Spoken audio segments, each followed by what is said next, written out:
Fala, Breno, como que você tá? Tudo bem, Monark? Muito bem, meu amigo. Obrigado por ter vindo aí, cara. Bom, estamos em eleição, né? Parece, cara. A galera tá falando um pouco disso, né?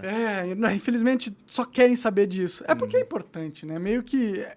Você acha que vai ter diferença se um ou outro ganhar no futuro do país, ou você acha que vai ser a mesma coisa? Sabe, antes do primeiro turno, eu tava com alguma preocupação, de fato. Mas aconteceu uma coisa engraçada. Depois do primeiro turno, a gente viu que teve o Congresso com partidos que ele tem uma ideologia bem semelhante com ideais liberais, que são coisas basicamente que, né, eu acredito. Então, para acontecer de, por exemplo, o Brasil virar uma Venezuela, eu acho que as barreiras que vão ser encontradas com os deputados e os senadores vão ser tão grandes para que, eventualmente, um governo mais interventor acabe passando tudo que ele quer.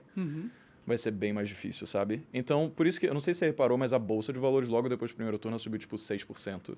Então, o mercado entende que mesmo não tendo a segurança se vai ser Lula ou Bolsonaro, você já cria uma camada de proteção em relação a essas coisas, simplesmente pela dificuldade que tem de comunicação entre um Congresso mais liberal contra um executivo que, no caso, acaba sendo mais interventor. Bom, faz sentido, né? Tem bastante... Não tem uma dominância de esquerda, né? Mas tem o Centrão lá, né? O Centrão meio que faz o que ele quiser. Não tá... Eu não sei se o Centrão é liberal, né? Ele parece ser mais dinheirista. Pois são imprevisíveis, né? Então, no caso, você tem as pessoas que elas têm algumas propostas específicas que elas querem passar, elas têm a sua ideologia específica aí, elas têm que ceder um pouquinho para conseguir aquilo que elas querem, e aí o presidente ele vai ter que ceder um pouquinho também. Então, acho que todo mundo encontra o meio termo. Isso é politicagem, basicamente, né? Sim, sim. Eu tenho uma preferência no sentido que eu acho os dois, assim... Os dois não são o que eu gostaria no presidente, sabe? Eu queria um cara mais sério, assim, menos político. O Bolsonaro, ele... No começo a gente achava que ele era um tiozão, mas ele é muito político, ele cede muito, ele faz um monte de esqueminha com a galera. E o Brasil... Eu tô preocupado, mano, com a situação do Brasil. A censura do TSE, do Judiciário. O que você acha sobre isso? Eu acho isso pavoroso, porque a partir do momento em que você faz isso uma vez, você cria uma carta branca para que aconteça várias vezes. Então, no caso, a gente está vendo isso, né? Por exemplo, Brasil Paralelo censurado.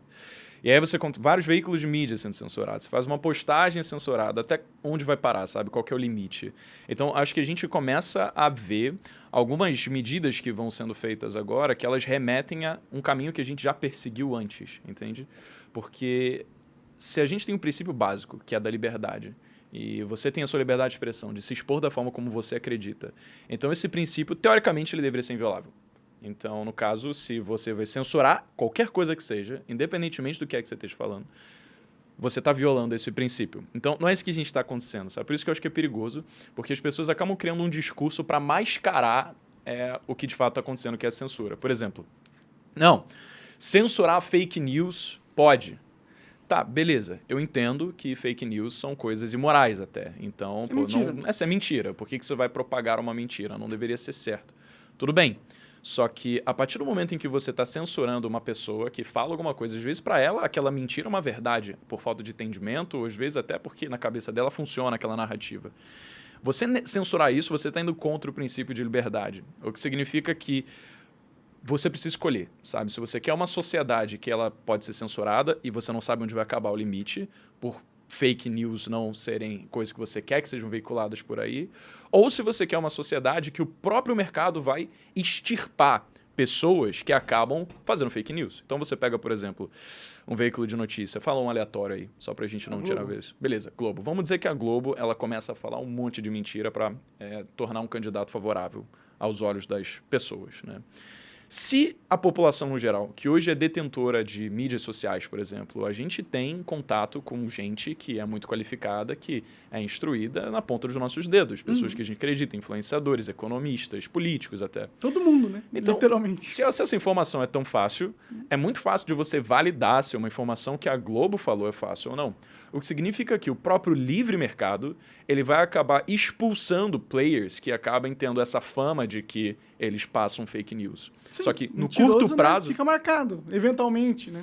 Exato. Então, eventualmente, o mercado recicla isso e deixa o que o mercado acredita que é mais confiável, pessoas que tendem a ser mais imparciais, que tendem a trazer mais os dados, ao invés de deixar simplesmente a sua emoção aflorada e fazer xingamentos em prol do outro, falando coisas que muitas vezes não aconteceram, porque, como você falou, isso fica marcado. Sim. Cara, é exato. Cara, você teve aí o comprometimento. Tipo, você entendeu, não é pra censurar. Mas por que a esquerda tá apoiando isso? Eu fico assim. Tipo, do jeito que você falou, pareceu assim simples pra você, tá ligado? Por que tá sendo tão difícil da galera acordar que, mano, isso é ultra preocupante? É tipo, caralho, tem censura de novo no Brasil. É igual a época da ditadura militar. Talvez até pior, porque a censura agora é digital e ela pode só. Tipo, o velho da van, goste ou não dele, sumiu das redes sociais porque ele foi censurado. E não tem como isso não ser, tipo, caralho, tá vindo um golpe por aí? O que tá acontecendo? Tá ligado? Total. Não, é irônico, né? Porque a galera fala que é basicamente, Bolsonaro vai dar um golpe, Bolsonaro vai dar um golpe. Ironicamente, todas essas coisas, as maiores partes delas, pelo menos, que vêm sendo censuradas, são a favor do Lula.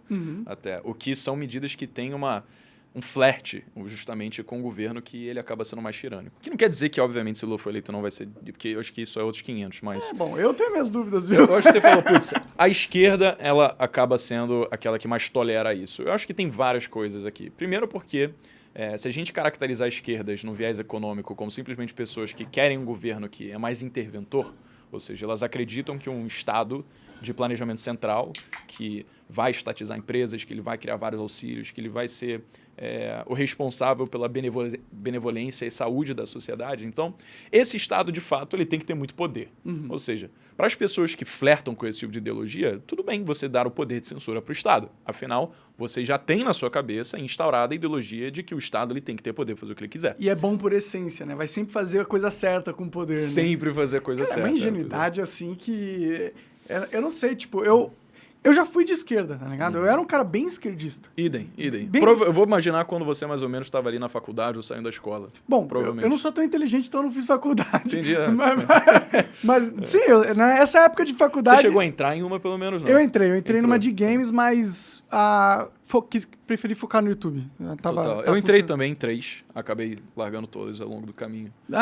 Cara, faculdade é bom. Eu gosto de faculdade, eu acho que é importante. O médico tem que ir na faculdade, não quero operar com um cara que nunca abriu um cadáver na vida. Ele não vai abrir um cadáver em casa, não tem como. Lógico, tem umas profissões que você precisa ter a confiança de que, se o cara teve diploma, ele passou por todo o processo para que ele consiga realizar aquela atividade. Sim, né? que ele é minimamente qualificado, né? Eu não vou confiar em qualquer cara, mas... Sei lá, pra maioria, pra comunicação, pra que você precisa de uma faculdade, eu acho? Não...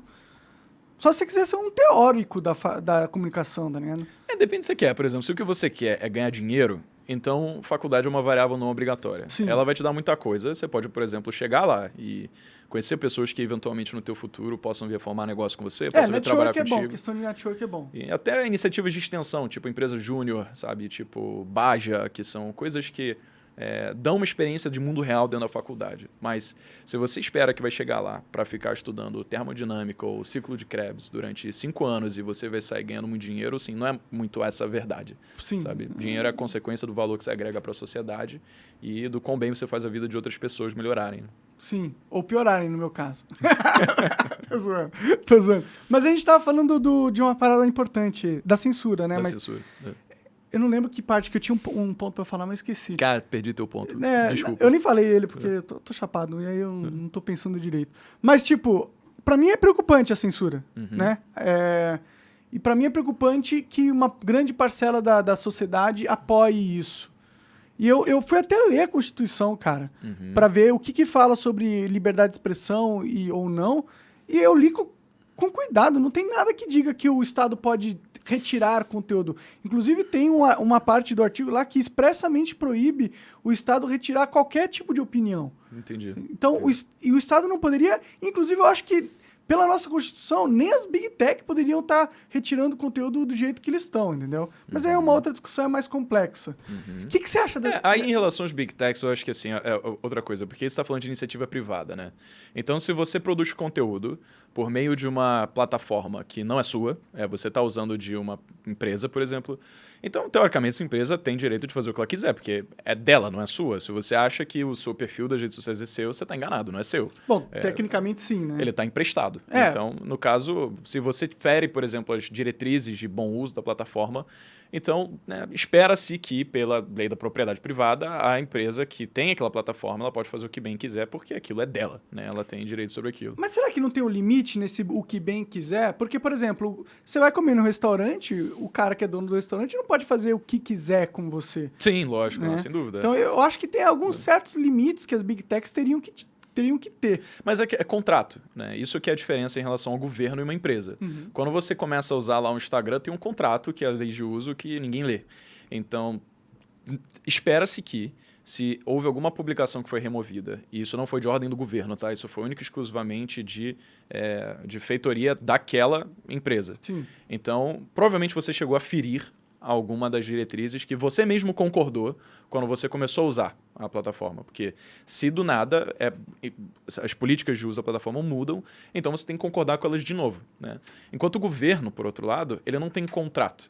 Você, se for utilizar os serviços do governo, seja sistema de saúde, seja educação, você não pode cobrar o governo se a qualidade desse serviço está ruim ou não. O governo ele vai basicamente falar para você, olha, você vai depender desses serviços e eu vou prestá-los para você sem que você vá conseguir atestar nada sobre a qualidade deles e eu vou cobrar arbitrariamente o preço que eu achar necessário por esses serviços, mesmo que eu os entregue ou não.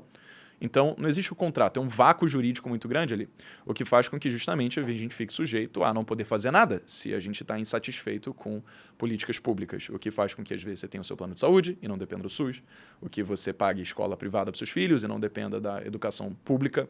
Então, isso tudo é por causa de falta de contrato, basicamente. Enquanto numa empresa, não. Esse contrato está bem claro lá. Só que, por exemplo, se eu tenho uma padaria, eu não posso recusar atender alguém porque ela é de uma certa cor. Se eu fizer isso, é crime. É crime, sim. Por que não passar uma lei onde uma plataforma não pode censurar alguém, não importa quem, ou não pode censurar alguém por causa de uma opinião, polêmica ou não, sensato ou não, inteligente ou não? Eu acho que teria que ter uma... Sabe qual que é o problema? As Big Techs têm tanto poder na nossa vida, porque se eles têm a capacidade de manipular o que é visto lá a bel prazer, eles podem criar falsas percepções, falsas narrativas na sociedade. Pode. Isso é muito perigoso. Isso aí pode, inclusive, influenciar como uma eleição vai acontecer ou não. É verdade. E eu não sei se dá esse poder, principalmente o YouTube, que é quase um monopólio, né? Que outra plataforma paga uma AdSense do jeito que o YouTube paga? Sim. Então, para muitas pessoas, é o único lugar que existe para ser viável postar um certo tipo de conteúdo. Com certeza. Então, quando essa plataforma começa a ter várias regras que não respeitam as opiniões, a gente não entra numa censura também? Entra, sem dúvida. Mas é aquela coisa do livre mercado, assim. Se, no caso, a gente acredita em propriedade privada, então acredita-se que a própria empresa ela pode fazer o que bem entender com o seu produto e serviço. E aí, há de se esperar que o mercado, por si só, os usuários, acabem olhando para essa empresa e falando, eu não quero mais estar lá, porque ela não está me deixando me expressar da forma como eu quero. E aí, se a sua base de usuários, que é responsável por monetizar a plataforma, acabar migrando para outra, por exemplo, como você falou da galera do YouTube, que está indo para Rumble, então, inevitavelmente, o que vai acontecer é que o YouTube ele vai precisar rever suas políticas, porque ele está perdendo demora isso. para acontecer. É no longo prazo, é lógico.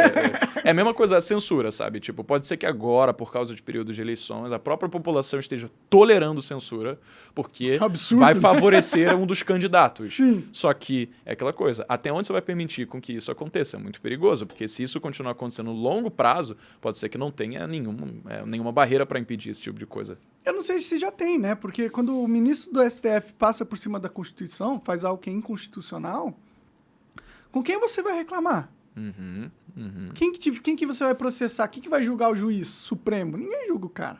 Então a gente já está numa situação muito complicada, assim. É uma quebra da institucionalidade brasileira. A gente fica falando ameaças às instituições. Para mim, o que o Alexandre de Moraes está fazendo junto ao TSE e o STF é a maior ameaça às instituições que a gente já viu desde a época que teve uma ditadura, onde as instituições foram só simplesmente ignoradas. Na ditadura, todas são ignoradas.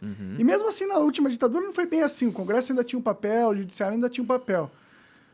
Só que nesse aqui, um dos poderes rebelou contra a Constituição e tá censurando inimigos políticos a bel prazer. Isso é tipo, num país sério de verdade, mas se estivesse acontecendo nos Estados Unidos, você acha que eu acho que seria uma crise mundial. De princípios, é verdade. Seria uma crise. Então, eu gosto de falar de todo, tô querendo trazer esse assunto porque é importante que a gente converse, a gente discute, porque isso que tá acontecendo, pra mim, é muito preocupante. E eu sinto que a galera tá muito anestesiada, sabe? Eles estão assim... Ah, censura, foda-se. É censura, tem, mas foda-se. Mas não é foda-se, cara. É tipo... Mano, o cara já tá jogando granada no carro da Polícia Federal. Qual que é? Eu vi uma notícia aqui no UOL que um preso do PCC foi encontrado com um bilhete que ele tinha que atacar nas manifestações, fazer ataques na... Então, será que a gente tá indo pra uma... Eu até fico com medo de falar, mas uma guerra civil, tá ligado? Que porra que tá acontecendo? Eu acho que, cara, essas coisas, guerra civil é mais complicado, assim. É porque, como você falou, já tá acontecendo, sabe? Só que a gente tem todo um poder de fiscalização, melhor, espera-se que tenha, que se chama de 3 poderes, né? Enquanto um fiscaliza o outro, a gente espera que a gente tenha um país harmônico. Então, acho que, inevitavelmente, o que acaba acontecendo é que o próprio judiciário, ele se pega em um período de tanta rejeição dos outros poderes, se ele continuar seguindo princípios ou atitudes que são contra o que a maior parte da Câmara dos Deputados e dos senadores pregam, que o que vai acontecer é que, cara, o governo ele não vai ter o que fazer, além de também remover as pessoas, sabe? O impeachment, se diz, do Supremo? Ou remover quem? Remover, por exemplo, os ministros, né? Então, as pessoas que eles estão favoráveis à censura. Isso se houver choque e conflito, mas é aquela coisa, vai depender de qual presidente foi eleito. Né, e se a gente estiver num cenário onde a maioria dos senadores que são os responsáveis para fazer o impeachment do STF tem um rabo preso? E se eles tiverem...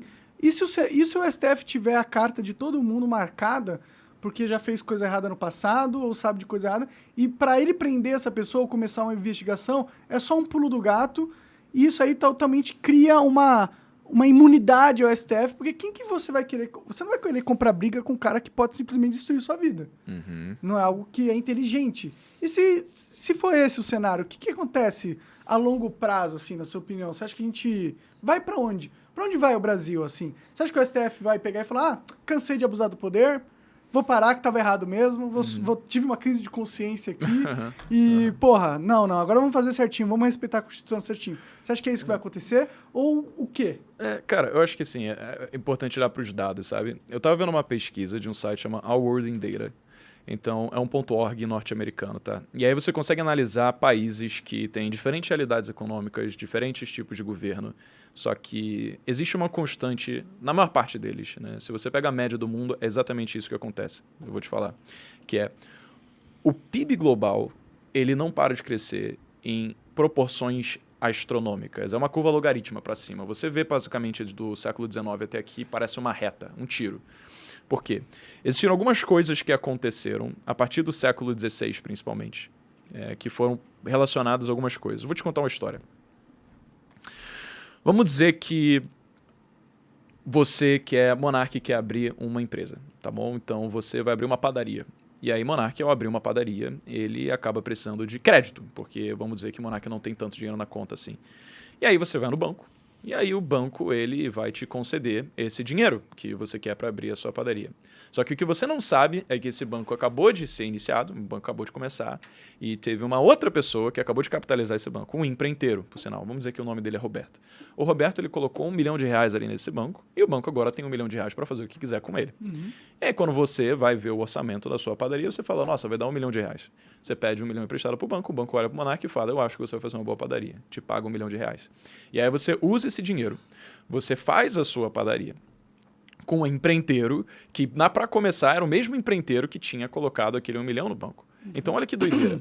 Se você pegar com o dinheiro que tem naquele banco, é R$1 milhão, mas se você pegar a quantidade de saldo que tem no empreiteiro, na conta dele, é aquele R$1 milhão que ele colocou lá para começar, mais R$1 milhão que você deu para ele. Então, mostra R$2 milhões. Só que se você tem um empreiteiro com R$2 milhões no saldo do banco e o banco só tem R$1 milhão, peraí, de onde é que surgiu esse dinheiro extra? É isso que acontece em todo o sistema financeiro nacional ou do mundo. Você tem mais dinheiro. Se você pegar a quantidade de dinheiro que todo mundo tem somado e você basicamente falar, galera, saca tudo agora, o banco não vai ter como pagar todo mundo. Ah, sim, o dinheiro é virtual, né? Basicamente. Ele Então, é uma crença. Então, crédito gerou riqueza. Crédito é nada mais do que a crença de que o futuro vai ser melhor do que o presente. Então, a partir do momento em que você contrai crédito com o banco, o que aconteceu foi, o banco confiou de que você vai ser capaz de gerar um empreendimento que vai gerar emprego, vai fazer a vida de outras pessoas melhores, você vai pagar o banco com juros e o empreiteiro de quem você fez a obra também ganhou mais dinheiro com isso. Então, você movimentou todo um ciclo virtuoso de geração de riqueza. Isso começou a ser a partir do século XVI, mas acelerou demais a partir do século XIX com as revoluções industriais, quando os empreendimentos privados eles começaram a se alastrar de forma muito mais democrática. Ou seja, o que aconteceu foi, crédito foi um dos maiores veículos de geração de riqueza e virou aquela mentalidade que a gente estava falando até antes de começar, de que o pobre só é pobre por causa do rico. Porque se você pega para antes disso, vamos lá na Idade Média, o sistema feudalista, basicamente, se existe uma padaria e você cria uma outra padaria, quer dizer que uma vai ter que ganhar dinheiro em detrimento do que a outra vai ganhar na sua frente, porque o mercado é fechado, ele é hermético. Não existe muita negociação com fora, sabe? Se um reino ele é mais rico, então, inevitavelmente, isso vai vir em detrimento do que o outro reino tem. Mas a partir do momento em que crédito é instaurado, o que acontece é que você cede dinheiro para as pessoas que não têm dinheiro pela confiança de que elas vão conseguir fazer mais dinheiro com aquilo. E aí isso gera essa curva ascendente. Eu discordo um pouquinho de você, cara. Isso era como antes, ó. Se você pega... Não, mas é que eu acho que, tipo, ó, no feudalismo tinha geração de riqueza. Tinha, mas ele era proporcional à quantidade de pessoas que nasciam, então a expansão da população naquela época e também ao quanto que elas tinham de produtividade. Mas, tipo, quando vai lá, pega uns 4 peão, 4 aldeão, eles vão lá na mina de prata, sei lá. Eles vão lá, coletam a prata e aí eles dão pro ferreiro, o ferreiro faz uma espada. Houve uma geração de valor ali que é independente de outros países ou das pessoas terem mais filhos e tal. A geração de valor depende de duas coisas. Da expansão de terras, então você tem mais recursos para extrair, e também da produtividade das pessoas. A produtividade das pessoas não mudou durante milênios. Então, basicamente, uma pessoa ela poderia produzir aquilo que ela conseguia fazer com as suas próprias mãos.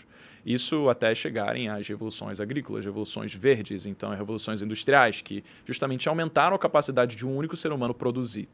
Então, o que aconteceu durante a maior parte do tempo na história foi que o PIB global ele aumentava, sim, em proporção à quantidade de pessoas e também em proporção à quantidade de terras que as pessoas exploraram. Então, a produção de riqueza no mundo aumentou, mas a de um único indivíduo ela se manteve a mesma. Fez sentido? Então, o que crédito permitiu foi que uma única pessoa que antes não teria condição de gerar riqueza porque ela não tinha dinheiro para isso, agora ela tem acesso a recurso e ela, com o know-how que ela tem, consegue fazer mais dinheiro. Sim, então, sim. Isso fez... consegue se endividar também, comprar um carro e se fuder no futuro. Se não tiver know-how, exatamente. Ela pode fazer isso perfeitamente, né? Mas ainda assim, o banco ele vai ter mais dinheiro para emprestar, mesmo se as pessoas se fuder. Provavelmente o banco ele vai ganhar o carro, ele vai poder fazer o dinheiro desse carro, liquidar esse carro, ganhar mais dinheiro, e aí? Mas por que contei toda essa história aqui? Porque, inevitavelmente, o que a gente acaba se pegando é quando a gente olha para esse momento, sabe? A gente está olhando para o momento de censura, a gente está num embate político extremamente polarizado. Talvez mais polarizado que a gente teve em décadas. Então, se a gente olha para isso, a gente fala, meu Deus, o Brasil inteiro ele pode acabar sendo absurdamente destruído se, às vezes, o seu lado não for escolhido. Mas o que eu acho que é inevitável que aconteça é, se a gente olha para o longo prazo, de 15, 20, 30 anos, o futuro ele precisa ser inevitavelmente melhor do que o presente, sabe? Porque... senão dá crise, né? E crise sempre vai acontecer, sabe? Dependendo da forma como você olha, a crise acaba sendo naturalmente uma forma do mercado se reciclar. Então, ele traz novas inovações e todo momento em que acontece alguma crise, muda alguma lei, muda alguma circunstância, alguém ganha muito dinheiro com aquilo. Alguém claro sempre que, ganha muito dinheiro. Dependendo, algumas pessoas vão perder muito mais dinheiro do que as outras, só que onde tem problema sempre tem oportunidade.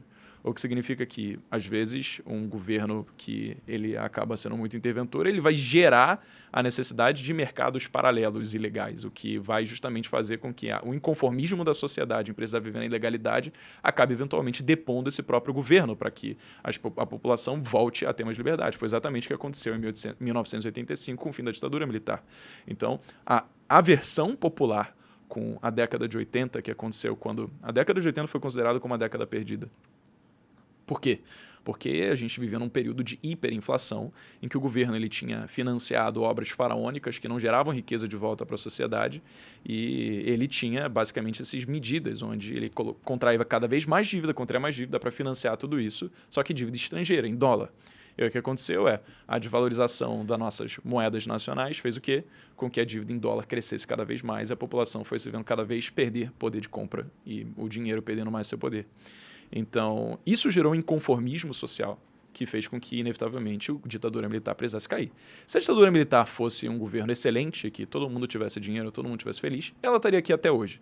Né? Porque... Você vê a China aí, né? Se funcionar, o povo aceita. E o caso da China é um caso diferente. As pessoas falam, a China é o comunismo que deu certo.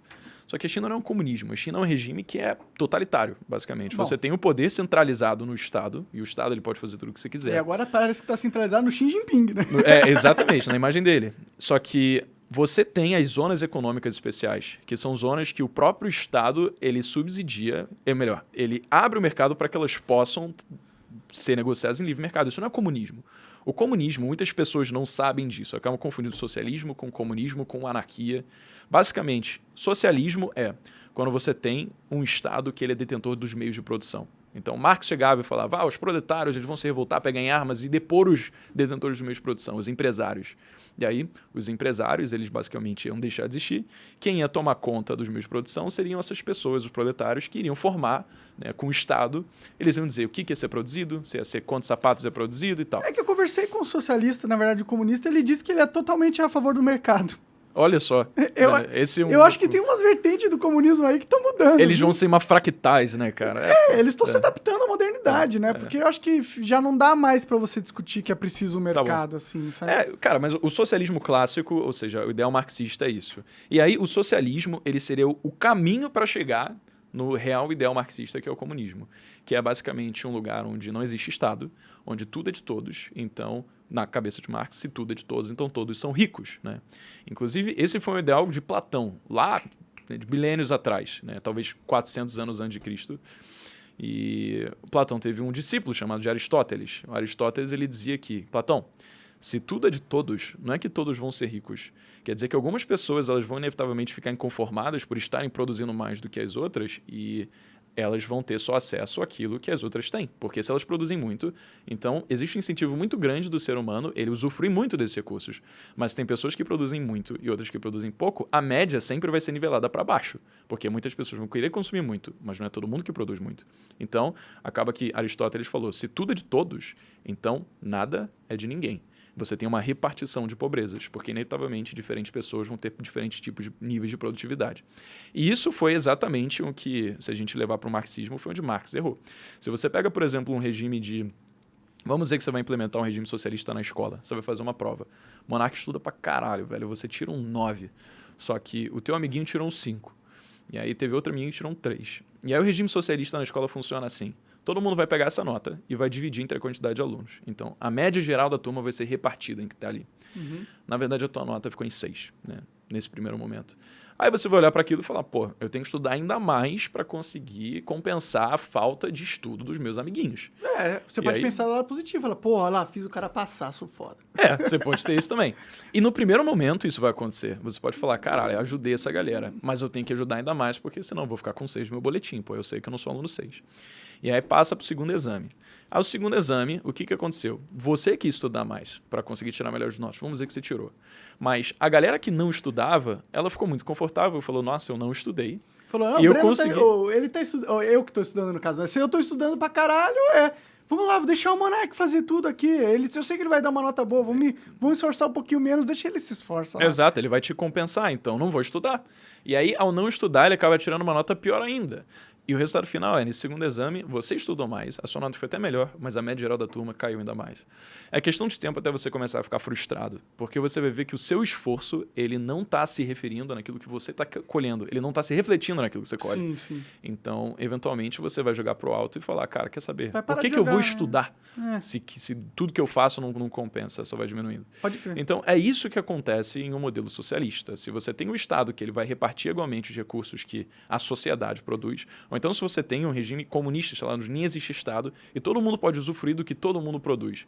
Inevitavelmente você vai ficar frustrado, porque tem muita gente usufruindo mais de você do que você está sendo capaz de, por exemplo, do que as pessoas em si estão produzindo para você usufruir delas. Então, existe uma injustiça intrínseca a isso, sabe? É justamente isso. O comunismo, teoricamente, ele foi feito para ser uma sociedade justa. Mas existe muita injustiça nos princípios do comunismo pela psicologia humana e a forma como a gente trata com as coisas. Fora que o mundo não funciona se você não tiver propriedade sobre as coisas, tá ligado?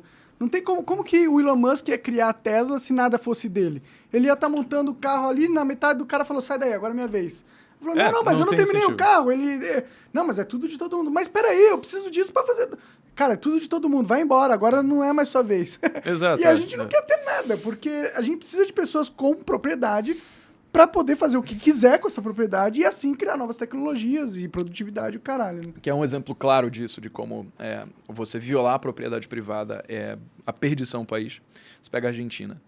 A Argentina, em 1896, era o país que tinha o maior PIB do mundo. O maior PIB per capita do mundo. Per capita. Olha que doideira, né? Doideira, né? Um país, né, da América Latina. Aqui do lado, podia ser. Ele tinha uma renda per capita que era 2 vezes maior que os Estados Unidos. 5 vezes maior do que a do Brasil, sabe? Em média, ganhava 30... Um argentino, ele ganhava 30% a mais do que um francês. Então, você teve 30% naquele período, lá no século XIX, de população argentina que era composta por europeus, em busca de melhores salários e oportunidades de vida. Que bizarro pensar nisso. E por que isso aconteceu? A Argentina, ela tem uma geografia muito peculiar. Se você pega, por exemplo, a história do mundo, olha o que aconteceu aqui. No momento em que tinha Pangeia, todos os continentes eram juntos. Só que, eventualmente, as placas tectônicas começaram a separar esses continentes. E aí, a América Latina, ela se chocou com uma placa chamada de placa de Nazca. E aí, quando você tem esse choque entre duas placas, o que acontece é que cria aquelas... que nem você pegar um tapete e colocar na parede. Você vai criar, sabe, tipo, dobras ali. Sim, sim. E essa dobra é chamada de Cordilheira dos Andes. Sim. Então, os países que ficaram a oeste dessa Cordilheira dos Andes, então formaram a Argentina, formaram o Brasil, formaram todos os países. Agora, os que ficaram a leste formaram o Chile e o Peru. Olha que doideira. A Argentina, ela começou a ter um sistema hidroviário que vinha lá da Cordilheira dos Andes e desembocava no Oceano Atlântico, cruzando todo o seu país e se unindo a rios que são extremamente estratégicos, o Rio Paraná, por exemplo, então o Rio Tietê, o que fez com que ele tivesse uma possibilidade de transitar mercadorias muito facilmente em relação a cidades locais e também globalmente, porque desboca no Rio de la Plata que sai ali para o Oceano Atlântico. Pode crer. Ou seja, estrategicamente, geograficamente, a Argentina é um dos países que foi mais abençoados para realmente ser um país extremamente próspero. E foi exatamente isso que aconteceu naquela época. Um país de clima temperado, com muita produção, rico em commodities, acabou se tornando o país com a PIB per capita do mundo lá em 1896. Faz sentido. Então, o que aconteceu? O que aconteceu é que, eventualmente, lá em 1940, chegaram alguns governantes, desembocando em um específico chamado de Juan Domingo Perón, que começou a ter muito cuidado, de fato, e interesse com a população. Então, muitas medidas bonitas, né? Então, se você deve ter ouvido falar do 13º salário, você deve ter ouvido falar sobre auxílio-desemprego, todas essas coisas, eles são medidas que aconteceram no peronismo, né? Muito junto com o período de Vargas aqui. E o que aconteceu foi... O excesso de medidas assistencialistas fez com que, eventualmente, o Perón ele precisasse ter controle de os setores que ele diziam que eram mais estratégicos para a Argentina no geral. Então, ele nacionalizou várias indústrias. Indústrias que antes estavam na Constituição como propriedade privada inviolável. De repente, ele falou a propriedade privada não vai ser mais inviolável. Ele deu uma de Alexandre de Moraes, então. Ele basicamente fez, vamos socializar tudo. E ao fazer isso... você basicamente afasta uma fonte de capital que existia na Argentina, que era capital estrangeiro. Então, a Argentina fez em Buenos Aires a primeira ferrovia da América Latina. 55 anos depois chegou a de São Paulo, só para você ter noção da disparidade de tempo. Por isso que ele usou argentino, zoa com nós, né?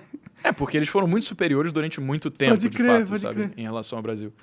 Mas, ao nacionalizar todas essas indústrias e ao tornar algo que estava escrito na Constituição, que era a propriedade privada inviolável para algo que é violável, o que acontece com o capital estrangeiro? Deixa de ter confiança. Se você pode eventualmente investir numa empresa que ela vai ser nacionalizada e se tornar ineficiente, por que você vai colocar seu dinheiro ali?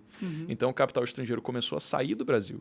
Aí aconteceu a Primeira Guerra Mundial, depois aconteceu a Segunda Guerra Mundial. O Império Britânico, que tinha mais relações comerciais com a Argentina, cortou completamente laços com a Argentina para se recuperar da crise da Segunda Guerra Mundial. Então, eventualmente, governos extremamente sociais, com as melhores intenções em mente, acabaram gerando resultados catastróficos, fazendo com que o país mais rico da América Latina, eventualmente, assumisse o segundo lugar do pódio para o país mais miserável da América Latina, só atrás da Venezuela, basicamente. Então, medidas populares, assistencialistas, cheias de boas intenções, criadas por governos como o de Juan Domingo Perón, foram justamente aqueles que trouxeram os piores resultados no longo prazo, sabe? Isso que é o que acontece com o excesso de intervencionismo no governo. Medidas displicentes de despejamento de dinheiro na economia, sem que você consiga trazer a produção de riqueza, de fato, para alcançar isso. Pode crer. Caralho, cara, desculpa. É que você parece muito Felipe Neto. Eu falei, caralho, se o Felipe Neto não fosse de esquerda, seria você. A galera fala, porra, é tipo do multiverso aí, tá ligado? É engraçado. Eu sei que eu já zoei com você hoje sobre isso lá embaixo, mas é que eu vou olhando pra você cada vez aí. Que louco, mano, que louco. Vocês são parentes, alguma coisa assim, não? Pois é, mano, deve ter separado, tá ouvindo até berço, a voz assim. tem uns trejeitos, eu acho que é por causa do karaokês, né, cara? Pode ser. Ele é carioca, também sou, então acaba aqui. Mas legal, né? Legal ser parecido com o Felipe. Não sei. As pessoas consideram ele bonito. Me fala uma história. Eu tenho uma história com o Felipe Neto. Cara, eu apesar dos apesares, assim, eu não quero caracterizar uma pessoa só pelos seus ideais políticos. Claro. Até porque eu sei que o ser humano ele é composto por muito mais do que isso, né? Você gostar de um candidato ou outro não diz respeito a se você é uma pessoa boa ou ruim, se você quer ajudar os outros ou não. Sei lá, se você gosta de ir pra praia, se você gosta de jogar videogame. Às vezes você tem muito mais coisa em comum com uma pessoa que vota num candidato diferente do que com uma pessoa que vota no mesmo candidato até. Pode crer. E o Felipe Neto, cara, especificamente, mesmo apesar dele ter ideais políticos e econômicos completamente adversos aos meus, ele mudou minha vida. Porque eu olhava os vídeos dele lá atrás. Antes de eu começar a fazer YouTube. Não no sentido de, quero entreter. Mas eu sabia que queria produzir conteúdo, eu comecei a pensar quais vão ser os players que eu mais posso aprender aqui para produzir conteúdo. E aí foi basicamente Felipe Neto e Whindersson Nunes na época. Isso foi lá em 2017. Pode crer. Então, teve uma vez que eu fui para casa de uma amiga minha. E ela mora no condomínio do Felipe Neto, lá no Rio de Janeiro. E aí eu já estava consumindo muito conteúdo dele, estudando os vídeos. E aí ela falou, ele mora aqui. Aí eu falei, não brinca. Porra, vamos lá dar uma olhada. E aí eu fui lá, na frente da casa dele. Fazer a cena do Homem-Aranha, assim. Não só isso. Eu fui um pouco menos cômico nesse sentido, velho. Eu só cheguei lá e, cara, eu fiquei emocionado, mas comecei a chorar, cara dura na frente da casa do Felipe Neto, mano. Que eu vi lá, pô, tinha visto os vídeos que ele fazia. Caralho, você era... Porque é uma puta de uma mansão que o cara mora, sabe? Sim. E aí eu olhei pra aquilo e falei, velho, é isso aqui que é o meu futuro. Vai ser isso aqui, entendeu? Como se fosse, tipo, coisa esperada. Então, independente... Já parece com o cara, né? Agora falta... Falta só a mansão. Falta a mansão, exatamente. Mas tá chegando.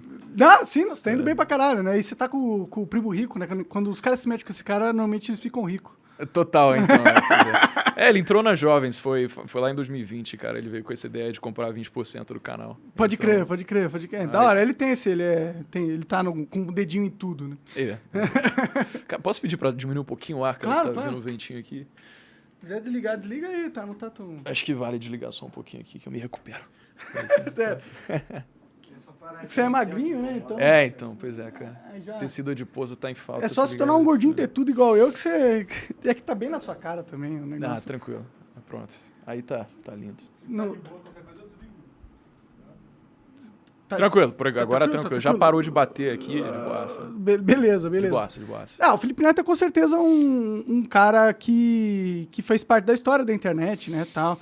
Esse negócio da política dele, a única coisa que eu fico chateado com ele é ele defender censura, tá ligado? Essa parada eu acho que... Eu entendo o lado dele, ele tá muito querendo destruir o Bolsonaro, mas tem certas coisas que a gente não sacrifica, sabe? Mesmo pra derrotar, as coisas que são acima da política. Mas também não vou ficar enchendo o saco do cara, já enchi o saco do cara pra caralho. Cara, é aquilo, assim, a gente tem essa coisa de... Por exemplo, você até falou, a esquerda ou a direita. Assim, existe uma conotação de direita e esquerda que está tão enraizada na nossa sociedade, mas que às vezes as pessoas nem sabem o que significa. Porque, por exemplo, se você fala de... Vou fazer uma pergunta para você. Se eu te perguntar, cara, legalização da maconha, isso é uma medida mais de esquerda ou direita? Em teoria é de esquerda. Em teoria de esquerda. Tá, beleza. Agora, um governo grande e assistencialista. É de quê? Direita ou esquerda? Teoria de esquerda. Teoria de esquerda. Legal. Só que você concorda que a gente está falando de duas vertentes que são completamente diferentes? Uma você está falando sobre viés econômico e outra está falando sobre uma coisa social. Sim. Então você está falando, legalização da maconha, legalização do aborto são coisas mais sociais do que relacionadas à economia. Sim. Então, olha o seguinte. Quando você vê, lá em 1791, com a criação da Assembleia Legislativa Francesa, quando o conceito de direita e esquerda surgiu, o que aconteceu era que os girondinos eles sentavam na direita e os jacobinos sentavam na esquerda. Então, o que aconteceu? Os girondinos eles queriam a manutenção da monarquia, de um regime absolutista. Né? Eles queriam que toda a economia fosse centralizada nesse monarca. Enquanto a galera de esquerda, eles queriam a abertura do mercado. Eles queriam que, né, na verdade, a economia não ficasse centralizada na monarquia, que não tivessem tantos impostos. Eles queriam a deposição da monarquia até. Uhum. Se você pega o conceito do que é a esquerda naquela época, dos jacobinos que sentavam do lado esquerdo, é exatamente o conceito de direita que a gente tem hoje no viés econômico. Então, ao longo de 300 anos, você teve uma inversão completa em relação a esses conceitos. Esquerda e direita é algo que está completamente mudando o tempo todo. Então, como existem esses dois vieses, um social e um econômico, para a gente caracterizar todo mundo direita e esquerda é como colocar todo mundo como areia do mesmo saco, mas a verdade é que você pode ser um liberal progressista, o que significa que você é uma pessoa que apoia o livre mercado, mas você é pró-legalização da maconha, legalização do aborto, esse tipo de coisa.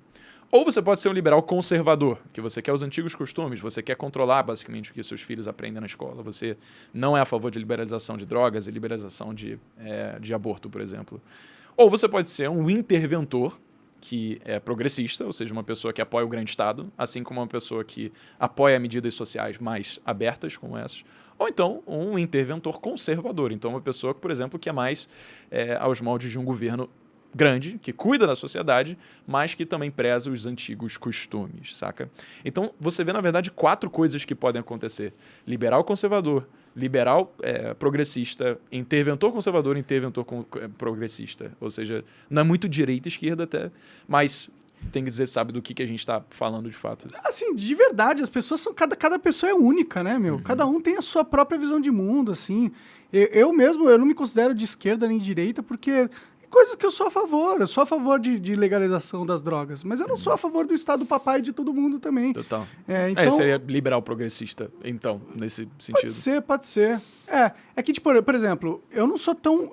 É que o progressista ficou meio marcado, eu acho. Ficou marcado com ser uma galera meio woke, assim, sabe? Woke? Você conhece cultura woke? Nunca vou falar de cultura woke. Lá nos Estados Unidos é forte esse negócio de cultura woke. Tá bom. Que é a galera evoluída moralmente, entendeu? São os lacradores aqui, mais ou menos. Tá bom, é a galera que quer...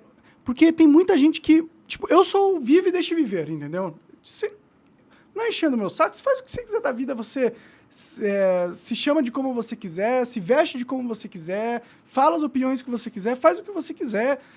sexualmente faz como você quiser, aborto faz o que você quiser, droga, faz o que... Eu sou assim, entendeu? Uhum. Mas tem uma galera que ela tem as pautas sociais liberais, mas, tipo, não fale isso, não fale aquilo, não use certo penteado porque é apropriação cultural, tá ligado? Essa galera que é a galera woke lá nos Estados Unidos, a galera que quer cagar umas regras de gente evoluída, assim, digamos assim. Tá, essa galera me preocupa e tá muito associado ao progressismo, né? Entendi. Por isso que eu não me consideraria... Eu não quero me considerar nada, na verdade. Eu não quero ter um rótulo que eu me encaixo. Eu acho que eu sou maior do que os rótulos. Eu acho que todo mundo é maior que os rótulos, tá ligado? E é uma necessidade humana rotular tudo porque fica mais fácil de organizar, administrar os pensamentos e ter um senso de sociedade. Porque você... É muito fácil chegar e falar, você é bolsominion, você é luladrão, porque você coloca todo mundo como areia do mesmo saco, mas, cara, tipo, você nunca sabe do background das pessoas, sabe? Você pensa assim, se você chega pra alguém e você fala que você, só por exemplo, tá, vai votar no Bolsonaro, por exemplo, e essa pessoa vai votar no Lula, o que inevitavelmente vai acontecer se as duas não têm o mínimo de competência emocional para conseguir viver com as adversidades? Elas vão achar que são terroristas, basicamente.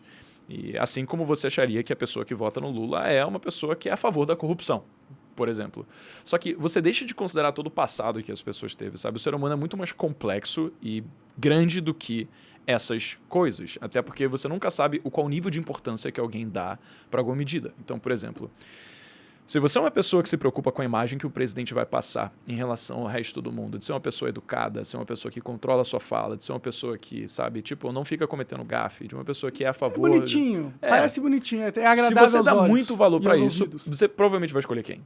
O Lula. Provavelmente. Né? Mas se você é uma pessoa que preza um Estado que é menos interventor, porque você vê que todos os países que seguiram o caminho da servidão, Estados grandes baseados em planejamento central, que acabaram em governos tirânicos, todos eles tiveram esse fim, provavelmente você vai olhar para o Bolsonaro e falar, mano, eu acredito que esse cara ele é infeliz em várias falas, mas ele acaba fazendo muito mais do que ele fala, né? Enquanto o Lula ele acaba falando muito mais do que ele faz, de verdade. Então, o governo do Bolsonaro, se você olhar números especificamente, foi um bom governo do ponto de vista da agenda liberal.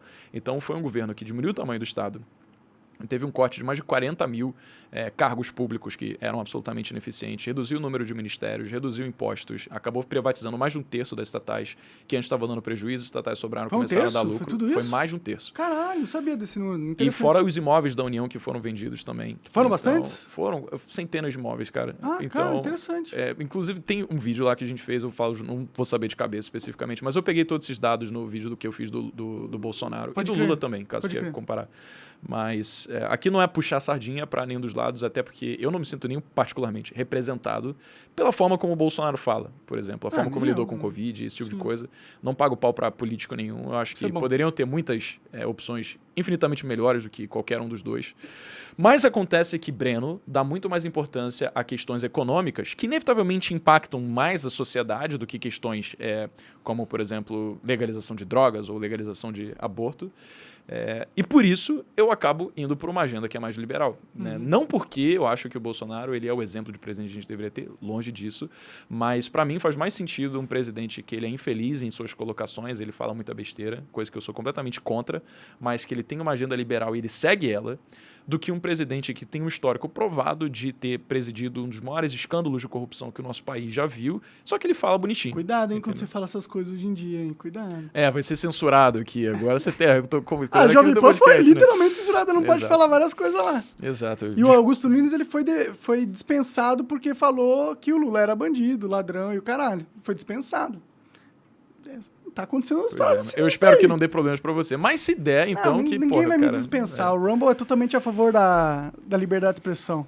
Quando você tá numa grande empresa, cara, sua liberdade sempre vai acabar. Porque grandes empresas não vão comprar brigas políticas muito fortemente. A Jovem Pan até que tá comprando. Até que tá comprando, mas normalmente eles vão ficar com medo, né? E com razão, porque se o Estado quiser, ele só acaba com a empresa, né? Isso é o problema, porque acaba até prejudicando a própria idoneidade do conteúdo, né?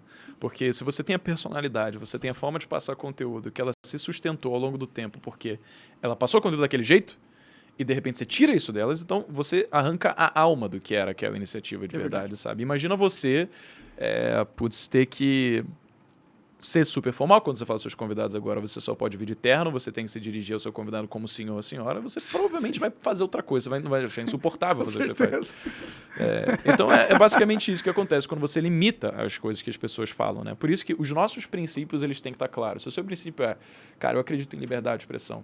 Então, não interessa se o que está sendo falado você concorda ou não, se é verdade ou mentira ou não. O que interessa é, se você acredita em liberdade de expressão, então tudo pode ser veiculado. Contanto que isso não acabe, por exemplo, indo a favor de, por exemplo, movimentos que vão contra a própria existência de algumas pessoas, tá ligado? Eu acho que... Só para não dizer nomes aqui, tá ligado? Esse tipo de coisa. Sim. Eu acho que é foda que sempre quando você traça um limite, uma linha, ele é meio que abusado pelo Estado para punir pessoas que não tem nada a ver com isso. Entendeu? Exato. Por exemplo, por mais que eu tenha defendido liberdade de expressão do jeito que eu defendi, eu não cometi nenhum crime. Né? Então o Estado não teria nenhum motivo nem para me investigar. Mas tem uma investigação no MP federal, no MP estadual, tem 2 investigações. No estadual acho que já fecharam, mas no federal ainda existe. Então... Tá vendo como é perigoso a gente traçar linhas da liberdade de expressão? Porque já dá armas para o Estado perseguir pessoas por opinião. Exatamente. Esse é o grande problema. E essas armas estão sendo usadas, viu? E qualquer coisa subjetiva, né, cara? Então, Porque tudo é a margem da interpretação. Se você quer ter o controle total da verdade, isso pressupõe que você sabe qual que é toda a verdade. E que estado no mundo conhece toda a verdade? Conhece, ou qualquer pessoa. Sim.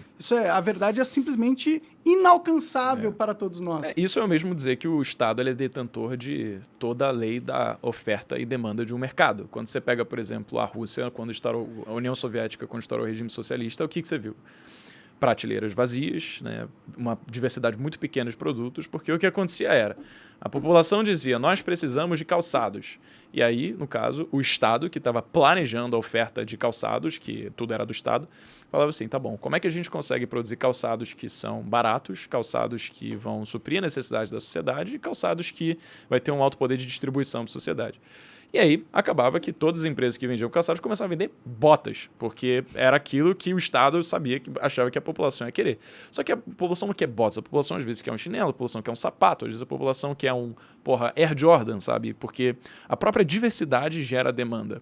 Só que o fato do governo assumir que ele tem o controle total sobre tudo que a sociedade precisa, faz com que ele, por definição, se torne extremamente ineficiente. Porque ele nunca vai conseguir planejar as reais nuances de diferentes personalidades e diferentes demandas que cada indivíduo tem. Tem que ter uma informação muito pica para saber o que está na mente de todo mundo, que todo mundo precisa. É impossível. Exato. É preciso que tenha o livre mercado para descentralizar isso, porque a informação ainda fica dispersa na sociedade. Se, por exemplo, você está oferecendo alguma coisa que alguém não quer, você vai falir. Ponto. Você vai ter que se reciclar, mudar o que você está vendendo para que você consiga se manter no jogo. Agora, se você produz uma coisa que muita gente quer, então você não vai ter preocupação de, por exemplo, acabar com o seu estoque, porque provavelmente vão ter outros players que vão olhar para suas margens de lucro exorbitantes e vão falar, eu quero participar desse mercado também. Com certeza. Então o mercado ele se torna competitivo, que valoriza a própria sociedade, porque um mercado extremamente competitivo, ele compete por preço. Então o preço acaba diminuindo e isso reflete no consumidor. Por outro lado, um governo que ele quer se tornar extremamente planejador e centralizador, o que ele vai fazer? Ele vai precisar de vários recursos, de muitos recursos, para conseguir subsidiar as suas estatais que dão prejuízo. E ele vai fazer o quê? Aumentar tributo. Se ele aumenta tributo, então ele, na verdade, ele está queimando quem mais produz riqueza na sociedade, que são as empresas. Se as empresas elas acabam tendo que cobrar vários impostos, elas vão repassar esse preço para o consumidor. Elas vão aumentar o preço do consumidor. E aí o consumidor ele diminui seu poder de compra e ele, ao diminuir seu poder de compra, ele tem menos coisas que ele queria. E, basicamente, o Estado ele vai começar a criar várias soluções para ajudar a qualidade de vida que foi prejudicada daquela pessoa. Só que, por exemplo, auxílio-desemprego, se uma empresa começar a ser tributada demais e ela tiver que demitir alguém. Só que, às vezes, se ela não fosse tributada demais, ela não precisava ter demitido ninguém. Então, o Estado não precisaria ter criado uma solução para um problema que ele mesmo causou. Sim, normalmente o Estado fode, né? Nisso eu concordo muito com você. Eu quero o Estado bem longe de planejar a sociedade, entendeu? Eles têm que sair da nossa frente. Isso que o Estado tinha que fazer agora. Mas tem um ponto da galera comunista que eu acho que eles têm razão, entendeu? A forma com que a economia acontece hoje, ela não é um livre mercado de verdade. Não é. Né? Não é. A gente tem uma série de monopólios, de oligopólios e tudo mais, que simplesmente fazem com que exista muita desigualdade social que não é justa. Né? Porque se tem o Estado garantindo a vantagem competitiva de um player no mercado, em detrimento a toda a população que poderia estar competindo também em igualdade, e isso aí poderia estar fazendo o mercado ser cada vez melhor e tal.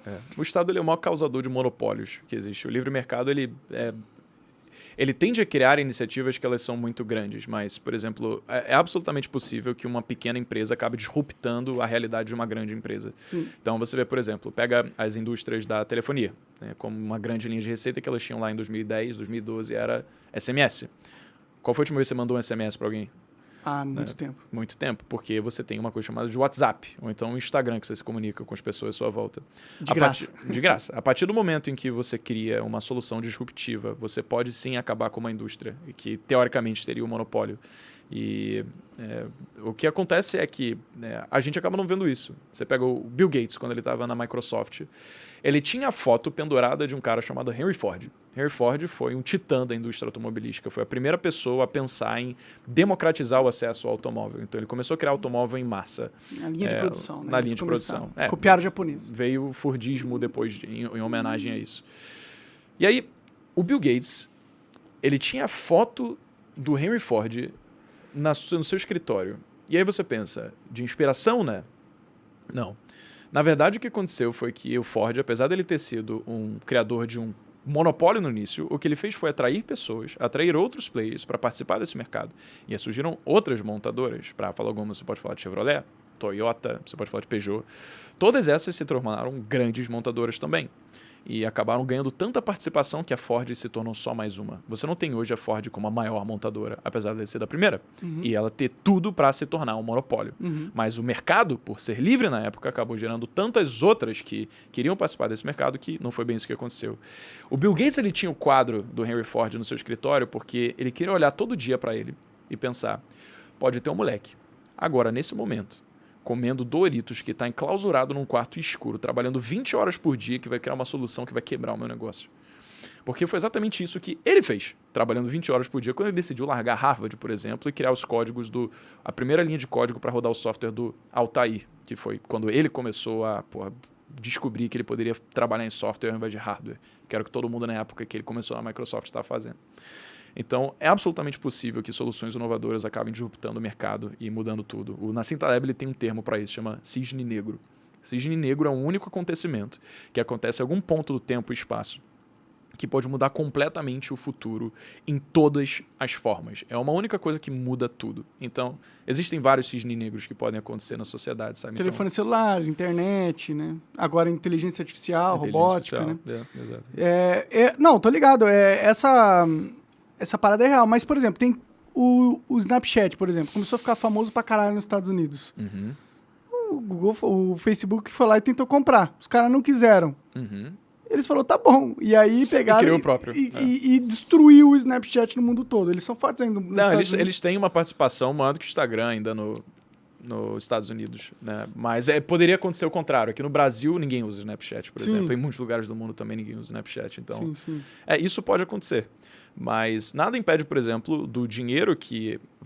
Vamos lá, a galera do Instagram, né, da Meta, fez uma proposta para o Snapchat. Então, no caso, eles recusaram. Né, porque eles queriam.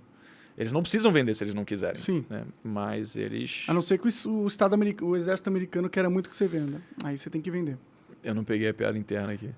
Porra, se o Iraque não quisesse vender petróleo para os Estados Unidos, eles invadem o Iraque e já era. É bom. Se você coloca conflito bélico no meio, né? Mas eu tô partindo do pressuposto que a negociação acontece de forma pacífica. Então, é natural. Então, assim, ninguém é obrigado a fazer uma transação. E mesmo se acontecesse isso, os fundadores do Snapchat iriam ficar bilionários, provavelmente. Era por 2 bilhões que ele queria comprar. Então, com esse recurso, eles poderiam criar outros negócios nesse mercado e em outros mercados também, sabe? E eles, tendo know-how, eles conseguiriam gerar muito mais valor para a sociedade. Porque eles têm muito mais dinheiro para isso agora. Eles conseguem contratar muito mais pessoas também. Mas o que a gente faz agora no Estado? Porque o monopólio existe. E, por exemplo, a telefonia aqui no Brasil não é muito boa e é um monopólio. Os bancos também. Né? É um oligopólio, sim. E os bancos também. Agora está deixando de ser também, porque você vê os bancos com as fintechs, só que o que acontece é que são os bancos, eles acabam comprando participação em todas as fintechs, então eles acabam ganhando de todos os lados. Mas é aquela coisa, no final, você está gerando mais emprego, e o que acontece quando você gera emprego, você empreende, mesmo sendo um bancão, tá? Vamos dizer que você é um bancão que investiu na... Fala uma fintech aí. Nubank? Vamos dizer que você comprou participação no Nubank, tá? Você capitalizou o Nubank naquele momento. Então, o Nubank, ele mais capitalizado, ele pode contratar mais pessoas, ele pode investir em novos projetos, ele pode fazer mais coisa, tá? Então, o que acontece vamos fazer uma suposição aqui. Monark cria uma empresa. A sua empresa não existia, ela passou a existir. Você tem o dinheiro que você, da sua vida, foi acumulando. Então, você vai capitalizar essa empresa com o seu dinheiro. E você vai precisar de pessoas para trabalharem com você. E aí, vamos dizer que você, Monark, contrata o Jorginho. Jorginho antes estava desempregado. Só que Jorginho, ao estar desempregado e agora conseguir um emprego, ele não pode mais ficar em casa fazendo as tarefas domésticas que antes ele tinha tempo de sobra para fazer. Daí ele precisa ir atrás de uma empregada doméstica, por exemplo. E aí ele contrata essa empregada doméstica para poder trabalhar contigo. Então, ele vai trabalhar com você, a empregada doméstica começa a trabalhar na casa dele. Só que essa empregada doméstica tem um filho. Esse filho, antes, ele estava trabalhando para ajudar na agenda familiar, sendo que era um menino que poderia estar na escola. A partir do momento em que a mãe começa a trabalho, o filho ele pode voltar para a escola e ele pode começar a ver um futuro que agora vai depender desse caminho de tirar boas notas, de às vezes conseguir uma faculdade, que antes, se ele só estivesse trabalhando, provavelmente ele não ia. Ou seja, o fato de você ter criado uma empresa num primeiro momento, qualquer que seja, pelo fato de ter gerado emprego, acabou impactando positivamente todos os estratos da sociedade. E é isso que a maior parte das pessoas que olha para a economia de forma superficial e fala, a maior parte da riqueza está concentrada nos mais ricos. E esse é o motivo pelo qual tem tanta gente pobre. Não. Se os ricos eles são extremamente ricos, você pode ter certeza que isso é o motivo pelo qual os pobres eles não são tão pobres quanto seriam caso esses ricos não existissem. Mas eu entendo do rico Elon Musk, tá ligado? O rico Elon Musk é foda, é o cara que construiu tudo sozinho e tal, tem um negócio inovador, investiu toda a grana dele e criou. Isso é legal. Mas também é aquele o amigo do político, entendeu? Que conseguiu um contrato porque ele tinha alguma licitação, contato. alguma coisa ali. Então existem vários jeitos das pessoas ficarem no topo, chegarem no topo. E toda vez que tem uma distorção onde você chega no topo, não por mérito, mas por status social, por conexão política, você tem uma distorção no livre mercado, né? Sim, exato. Assim. É porque aí você tem o Estado de novo intervindo nas coisas. Isso é um problema. E isso pode estar causando muita da pobreza que não precisava existir, mas existe porque o livre mercado está morrendo, né? Como que a gente combate isso? Porque a gente não pode deixar isso acontecendo para sempre. Também não é justo, né? É o ciclo vicioso, né? Porque quando você pensa, bom, você acabou de dar um exemplo de como você poderia distorcer o livre mercado, que começou com o Estado. Às vezes é um empresário que ele tem um benefício por causa de política. No caso, a política vai acontecer por causa da existência do Estado. Então, no caso, o causador disso foi o próprio Estado. Ele está intervindo mais que devia, ele está concedendo mais licitações que ele devia. Beleza. Qual que é o ciclo vicioso aqui? A gente vive numa sociedade que ela é majoritariamente rica ou pobre? Pobre. E se as pessoas elas são pobres, quer dizer que elas têm grande know-how em relação a como, por exemplo, gerar riqueza ou pouco know-how? Imagino que se ela tivesse grande know-how, ela estaria rica, né? Estaria rica, né? Ou seja, a gente tem um sistema em que a maior parte das pessoas elas passam por um sistema público de ensino que acaba sendo defasado em relação às reais demandas do mercado. E ao entrarem nesse sistema público de ensino, as pessoas simplesmente não saem preparadas. Porque muitas coisas acontecem na sua vida, é extremamente adverso, muitas não terminam a escola, algumas podem terminar até mesmo passando por aprovação automática, o que basicamente faz com que muitas das pessoas, a maior parte delas, saiam despreparadas.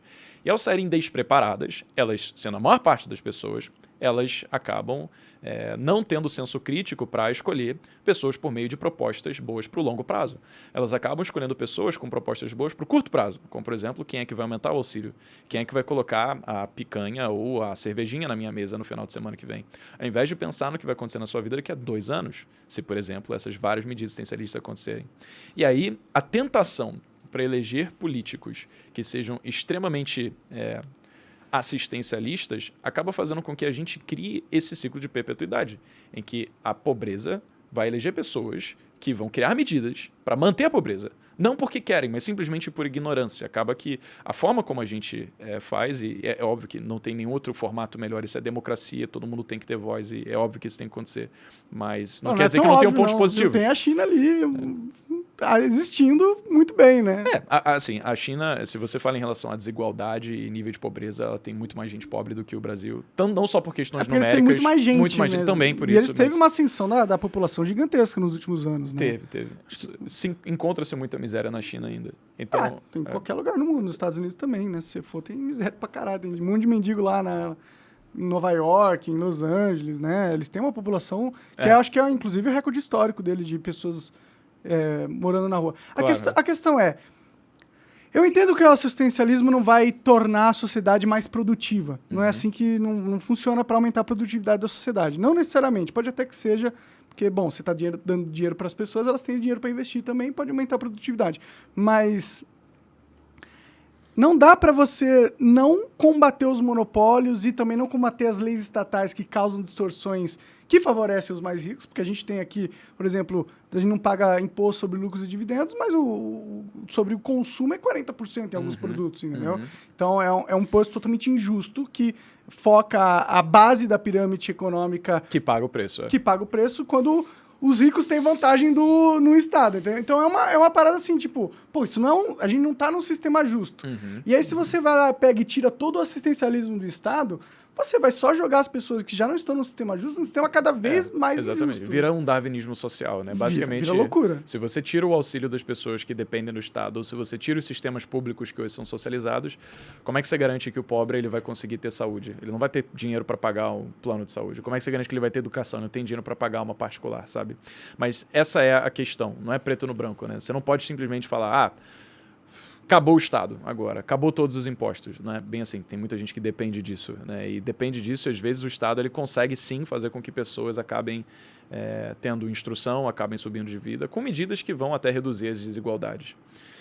O que acontece é quando o Estado ele acaba injetando dinheiro na economia de forma displicente. Como, por exemplo, aconteceu na ditadura. A contração de dívida externa fez com que o dinheiro se capitalizasse tanto para devolver esse dinheiro da população que não era dele para começar, porque ele queria manter as aparências de alto crescimento, queria manter as aparências de todas as obras que ele estava criando. Então, a partir do momento em que você, pela lei quantitativa da moeda, aumenta a oferta monetária, e porque o Estado está querendo se meter na economia, o que vai acontecer inevitavelmente é que a produção não vai acompanhar isso para sempre. Então, por mais que você dê auxílio para as pessoas, você sim, no curto prazo, vai ter uma aparente melhora na qualidade de vida delas. Só que se todo mundo está com mais dinheiro, as pessoas começam a comprar mais, então as empresas começam a cobrar mais caro por aquilo, porque elas sabem que tem mais pessoas com poder de compra. E elas estão vendo isso porque elas estão ganhando mais dinheiro também. Então, inevitavelmente... Mas elas não vão cobrar mais caro baseado na oferta e na demanda? Sim, sem dúvida. Bom, vai ter mais oferta, né? E a demanda não vai... Então, vai aumentar um pouco os preços, faz sentido. Mas é porque o dinheiro você injeta rápido na economia. A oferta demora para se regular. Sim, sim. Então, no caso, é mais fácil você aumentar os preços, né? Então, é isso que acontece. Faz sentido, faz sentido. Por isso que acontece que, sim, medidas assistencialistas elas geram o benefício de curto prazo para a população. A galera ganhou dinheiro, pode gastar hoje. No mesmo dia você vê aquilo sendo bom para sua vida. Sim. Mas daqui a 6 meses, a inflação ela vai acontecer, entendeu? Então, ela vai correr o poder de compra e o que acontece é o governo ele tem que intervir mais na economia, aumentando o salário mínimo, ele tem que aumentar os auxílios. Mas dá para combinar as duas coisas, né? Tipo, dá para ter um pouco de ideal. auxílio e ter um Estado fiscalmente responsável que... Se ele for fiscalmente responsável. Aí que tá. Exatamente. Sim, sim. Eu não sei por que a galera não usa o Estado como se fosse uma empresa, tá ligado? Seria Tem tanto jeito do Estado ganhar dinheiro. Por que ele não pega... Já viu aquele telão do Dubai, em Dubai? Que é um negócio que ele dá a curva num prédio e eles fizeram do jeito que parece 3D, aí quando o personagem chega a mão perto, parece que passa, assim, é muito louco. Por que o Estado não constrói uma porra dessa na Paulista e cobra uma grana dos anunciantes, pega essa grana e ajuda a população? Tá ligado? Ele tem essa capacidade, ele é dono da rua, ele é o único que pode permitir que algo desse aconteça, tá ligado? Então o Estado tem tantas maneiras de conseguir dinheiro, mas parece que não explora. Isso era a parada que eu gostava do Dória. O Dória... Tinha cabeça de empresário, né? Tinha uma cabeça de empresário. E ele fez umas negociações com empresas e pegou dinheiro em troca de publicidade em parques públicos. Por que não? As empresas estão loucas para chegar nos seus olhos. E se o Estado tem um spot que vale uma grana... O único risco seria ter uma sociedade completamente cheia de propaganda em tudo que é canto. Mas tem que fazer do jeito sensível, assim. Dá pra pôr uma propagandinha ali, outra aqui, ganhar uma grana. E aí, aí dá R$200, R$100, R$1.000 pra cada família. Porque não dá pra ignorar que a economia mundial tá cada vez mais tecnológica. Então, os caras já estão usando fábricas com inteligência artificial, com robôs, e os robôs, eles substituem a maioria das pessoas na maioria das fábricas. E isso só tende a acelerar. Cada vez mais o robô vai poder fazer a coisa que a gente faz. Então, a gente está indo para um caminho, para uma sociedade onde a mão de obra não qualificada, que é aquilo como você estava explicando, a maioria da mão de obra aqui no Brasil, por causa de políticas públicas educacionais fajutas, se você não dá uma grana para elas, eles não vão ter emprego. Onde eles vão conseguir emprego, tá ligado? Existe aquela vertente que fala que quanto mais inovação tem, mais emprego se gera. E existe alguma verdade nisso daqui também, mas isso também não ajuda as pessoas que não foram qualificadas para entrar nesse mercado com esses novos empregos. Porque quando você fala, por exemplo, beleza, vamos trazer disrupção através de inteligência artificial. Provavelmente os empregos que vão ser gerados a partir disso, eles requerem pessoas que são mais qualificadas. E isso diretamente, mas até indiretamente também. Então, é preciso que o Estado ele tenha uma cabeça, como você falou, de empresa, não no sentido de eu tenho que dar auxílio para as pessoas conseguirem se manter porque, nossa, que droga, o mundo está evoluindo. Cara, o mundo vai evoluir de qualquer jeito. Então, a melhor coisa a fazer é criar uma educação de base para que as pessoas elas sintam-se como se elas fossem qualificadas para o mercado e elas não dependessem do Estado financeiramente para isso, sabe? É como um plano provisório, que ele tem começo, meio e fim, e não como se ele fosse algo atemporal e perpétuo na vida das pessoas, sabe? Então, as medidas devem ser muito mais voltadas para fazer capacitação, com que, né? Qualificação. Sim. E ajuste do modelo de ensino para que as pessoas saibam como elas podem ganhar dinheiro e prosperar, para que elas não dependam do Estado, porque assim o Estado, ironicamente, ele vai gastar menos dinheiro, porque ele vai precisar dar menos auxílio, ele vai poder se dar o luxo de reduzir a sua máquina pública, assim, cobrando menos impostos, então os preços tendem a diminuir. Ou seja, tudo começa com essa educação de base mesmo. Com certeza. O problema é que a gente não está fazendo isso. Se for fazer isso, demora um tempão. Longo prazo total. E a gente já tem uma grande parcela da população, de dezenas de milhões, que já não está capacitado para o novo mercado que está vindo aí. E aí, o que a gente faz com essa galera? Esse é o problema. Eu gosto muito da ideia liberal, assim. Já me identifiquei muito com essa ideia, né? Uhum. Mas eu não acho que a gente não consegue ignorar a realidade no ponto de saber que, por mais que o livre mercado seja da hora, por mais que eu acredite nele, e por mais que o Estado tenha que ser cada vez menos regulador ou intromissor na vida da pessoa comum, não dá para ignorar que tem... pessoas que dependem dele. E tem uns problemas que só o Estado vai resolver, tá ligado? Então... E tem muita coisa também, cara, isso é verdade. Por exemplo, se você pega uma pessoa que está numa cidade no interior de Roraima, por exemplo... Às vezes, não para um empresário faria sentido colocar um sistema de correios ali, porque não ia dar ROI, não ia ter retorno. Sim. Porque não ia ter demanda o suficiente, ia ter que cobrar muito caro, enfim, não fosse a maior logística para levar as coisas para lá. Mas então você vai fazer o quê? Deixar as pessoas sem acesso a sistema de correios? Hoje em dia tem internet, né? Melhor pôr uma antena ali, acabou. Só que a antena não manda pacote, né? Então, por exemplo, vamos dizer que você vai criar um e-commerce no interior de Roraima. Como é que você vai fazer para despachar os seus produtos, seus caminhos, você faz os seus clientes se você não tem correio? Você não vai. Então, aí você, teoricamente, depende do Estado para que ele seja esse ator que vai chegar e falar, beleza, eu vou disponibilizar isso aqui para você, mesmo que eu tome prejuízo. No caso, você está fazendo bem para o coletivo, nesse sentido, para quem está menos favorecido. Mas, cara, isso que você está perguntando assim, é uma coisa que, numa boa, não tem resposta. Porque você tem desde as pessoas que elas vão falar, cara, quer saber, o Estado tem que terminar, deixa todo mundo se virar mesmo, porque todo mundo é autônomo. Eu já fui desses. E isso é o ANCAP, basicamente. Sim. Mas se você é uma pessoa que tem, talvez, alguma empatia com o próximo e entender a realidade de pessoas que, cara, às vezes conquistaram alguma coisa só por causa do Estado, você começa a ser um pouquinho mais cauteloso com o que você fala. Porque é muito perigoso até você dizer e falar, cara, quer saber? Estado, para de dar auxílio, para de gastar tanto aqui. Porque, realmente tem gente que, cara, vai não ter o que morrer comer, de fome. Você vai morrer de fome, né? Sim. Então, o que você faz com essa galera? Você sabe que pro Estado, realmente, seria melhor não dar dinheiro nenhum, não socializar nada disso, financeiramente falando. Sim. Só que você só reconsidera questões financeiras quando você vai gerenciar um país. Não, né? Então, o que você faz, cara? Putz, velho, eu acho que tem uma cabeça cada vez mais de conseguir fazer o que você falou. O fiscal do país ele tem que estar saudável. Ou seja, se você tratar como uma empresa, tem que ter mais dinheiro entrando no governo do que saindo. Sim. Porque assim você consegue criar mais reservas internacionais, o que vai te dar uma segurança cambial mais forte. O real ele começa a se tornar uma moeda mais valorizada. Se o real se torna uma moeda mais valorizada, você tem atração de capital estrangeiro também. Ele começa a valorizar nossas iniciativas privadas. Então tem mais capital estrangeiro fluindo para o Brasil. Se tem mais capital estrangeiro vindo para o Brasil também, você tem um desenvolvimento ainda mais rápido, você tem um barateamento de preços, porque você fica mais competitivo na sociedade.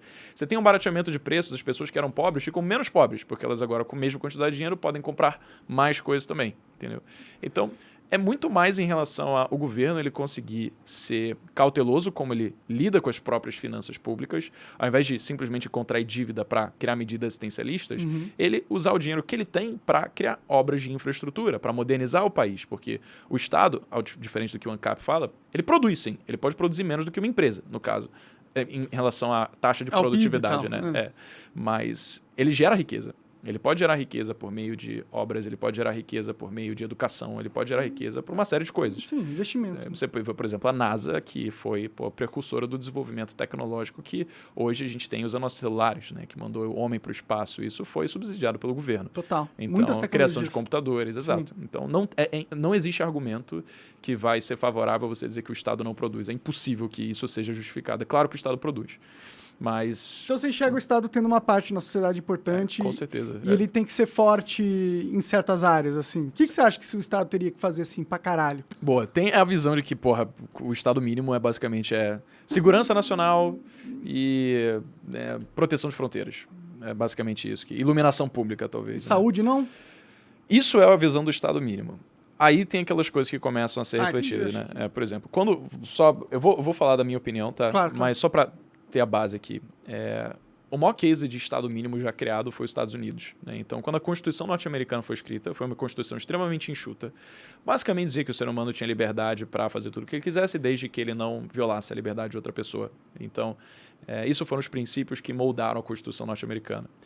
E os Estados Unidos, eles de fato se tornou uma economia extremamente produtiva. Ele hoje é uma potência do mundo, só que o que aconteceu foi que o Estado mínimo criado lá, ele acabou se tornando um Estado próximo do Estado máximo, porque hoje, se você pega o tamanho do Estado norte-americano, ele é o maior Estado do mundo, e ele faria com que, por exemplo, o Império Romano, na época do Império Romano, ele se tornasse mais parecido com uma agência do Detran.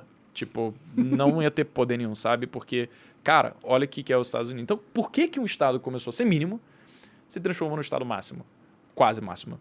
Porque a tentação para uma sociedade extremamente produtiva gerar valor para o Estado é de fazer o Estado justamente ter mais coisas com que ele pode intervir para ajudar as pessoas. E aí ele começa quando tem dinheiro para socializar a educação, ele socializa a saúde, ele socializa uma série de coisas.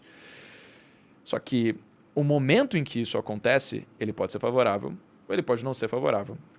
O que aconteceu no Brasil o Brasil já começou sendo absurdamente tributado, né? Então, antes da gente ter uma livre iniciativa privada que pudesse fazer o bolo crescer, a gente já começou repartindo ele. Já começou com altas cargas tributárias, com corrupção, com má gestão de recursos públicos. Isso é intrínseco à história brasileira. Aqui sempre foi uma varjazinha, né? Sempre foi uma varjazinha. Então, se essa varjazinha que sempre existiu, ela é uma realidade nossa, né? Então, na verdade, o que a gente tem que pensar cara, a sociedade já depende do Estado. Não tem mais como você voltar atrás em relação a isso. Então, eu acho, sim, você tem que socializar a saúde, você tem que socializar a educação. Caso contrário, como é que você ia dar saúde e educação para a maior parte das pessoas? Não ia, se não existisse Estado. Mas tudo melhora se você simplesmente conseguir gerenciar suas finanças. É só isso. É só entrando mais dinheiro do que sai, basicamente. Né? Pode crer, pode crer. Então, eu acho sim, cara, deveria socializar tudo isso, porque né, existem seres humanos por trás dos números. Sim. Que é complicado quando a gente fala socializar a saúde. Então, será que qualquer ser humano que tiver qualquer problema deveria ser atendido por Estado? Não. Até os mais caros, dos tratamentos mais caros. É complexo. É complexo, porque existe também a vertente pessoal. Não, peraí, mas você vai negar um tratamento super inovador e extremamente caro de $1 milhão para uma pessoa que está morrendo agora?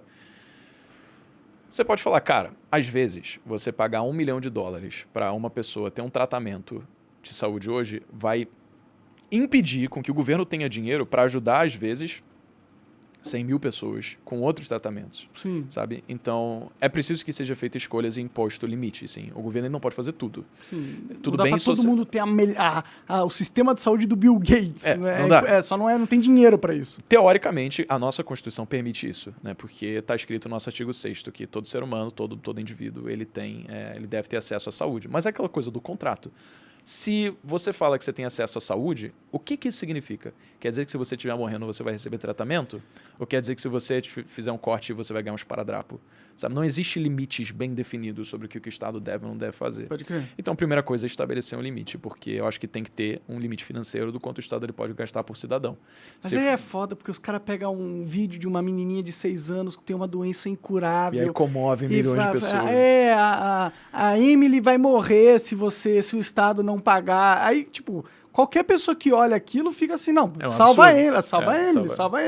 Então é complicado pra caralho essa porra. Aí o que a gente deveria considerar a Emily que tá passando por essa situação, cara, beleza, é uma merda isso que ela tá vivendo e, provavelmente nem se o Estado ajudar, às vezes ela consegue ser.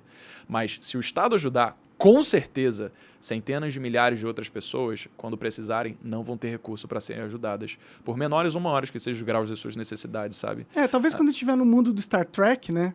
Que dá pra você entrar assim na nave espacial, você clica um botão, ele imprime uma marguerita pra você. Talvez nesse momento a gente consiga dar saúde de qualidade pra todos, né? Mas agora não tem dinheiro, né? Mas é muito triste a história da Emily. Eu quero que ela seja salva em todas as hipóteses. Cara, todos nós, né, mano? Porque, mas é aquela coisa, tipo, você tem um trem e existe 2 avenidas, 2 vias que você pode fazer. O trem ele vai atropelar 2 pessoas em um, vai atropelar 10 pessoas no outro, sabe? Pois é uma escolha difícil. É uma escolha difícil, né? Aí, normalmente, a maior parte das pessoas fala, putz, eu prefiro o que vai atropelar 2, né? Então... Depende de quem é as 2. Se for sua mãe e seu pai, né? Você vai preferir que as 10. Né? Pode ser que sim. Exatamente. Só que, se você fala numa questão e que se isenta a índole das pessoas, de quem tá lá ou não, você vai entender aquela escolha que vai fazer vai ter o melhor malefício pro todo. E, nesse caso, o menor malefício para o todo seria quando você tem mais recursos que podem ajudar mais pessoas. E não quando você tem poucos recursos porque você usou muito para uma pessoa só. Porque acaba sendo injusto. Por que uma pessoa, teoricamente, vai ter direito a receber um tratamento de 100 mil reais? Você tem uma outra que está precisando de um tratamento de 1.000 reais que também vai salvar a sua vida. E ela não consegue porque você ajudou a outra. Entendeu? Não, a prioridade, né? Você salva primeiro, você gasta...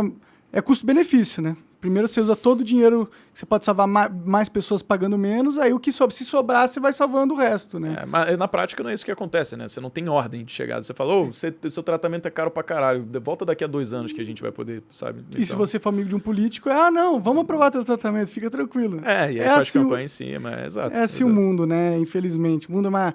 Você tá otimista com o Brasil, cara? Você acha que, os próximos 4 anos, independente do presidente, vai ser anos de crescimento brasileiro? O que você tá achando disso? Então, eu acho extremamente improvável que o Brasil não cresça, velho. Extremamente improvável, independentemente de quem seja o governante. É lógico Por que você tá confiante assim?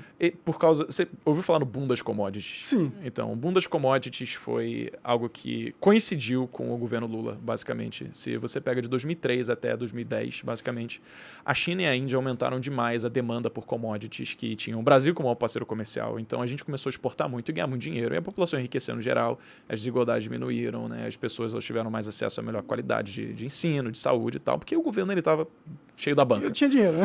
E a gente passou por um período extremamente conturbado agora, que foi a pandemia. Uhum. E a gente sabe que muitos portos na China foram fechados, muitas empresas chinesas acabaram fechando seus portos também. E agora a China ela precisa recuperar os estoques que antes ela tinha e agora não tem mais. Pode crer. Então ela vai inevitavelmente aumentar a sua demanda. E como a gente tem relações comerciais com a Rússia aumentando cada vez mais, a China vai se tornando cada vez uma maior potência, porque agora a Rússia está migrando dos Estados Unidos para a China, né? Então, a China ela tem maior poder para justamente fortalecer os seus laços com seus maiores parceiros comerciais de commodities, que adivinha, é o Brasil. Interesse, né? Ela não quer ficar isolada, né?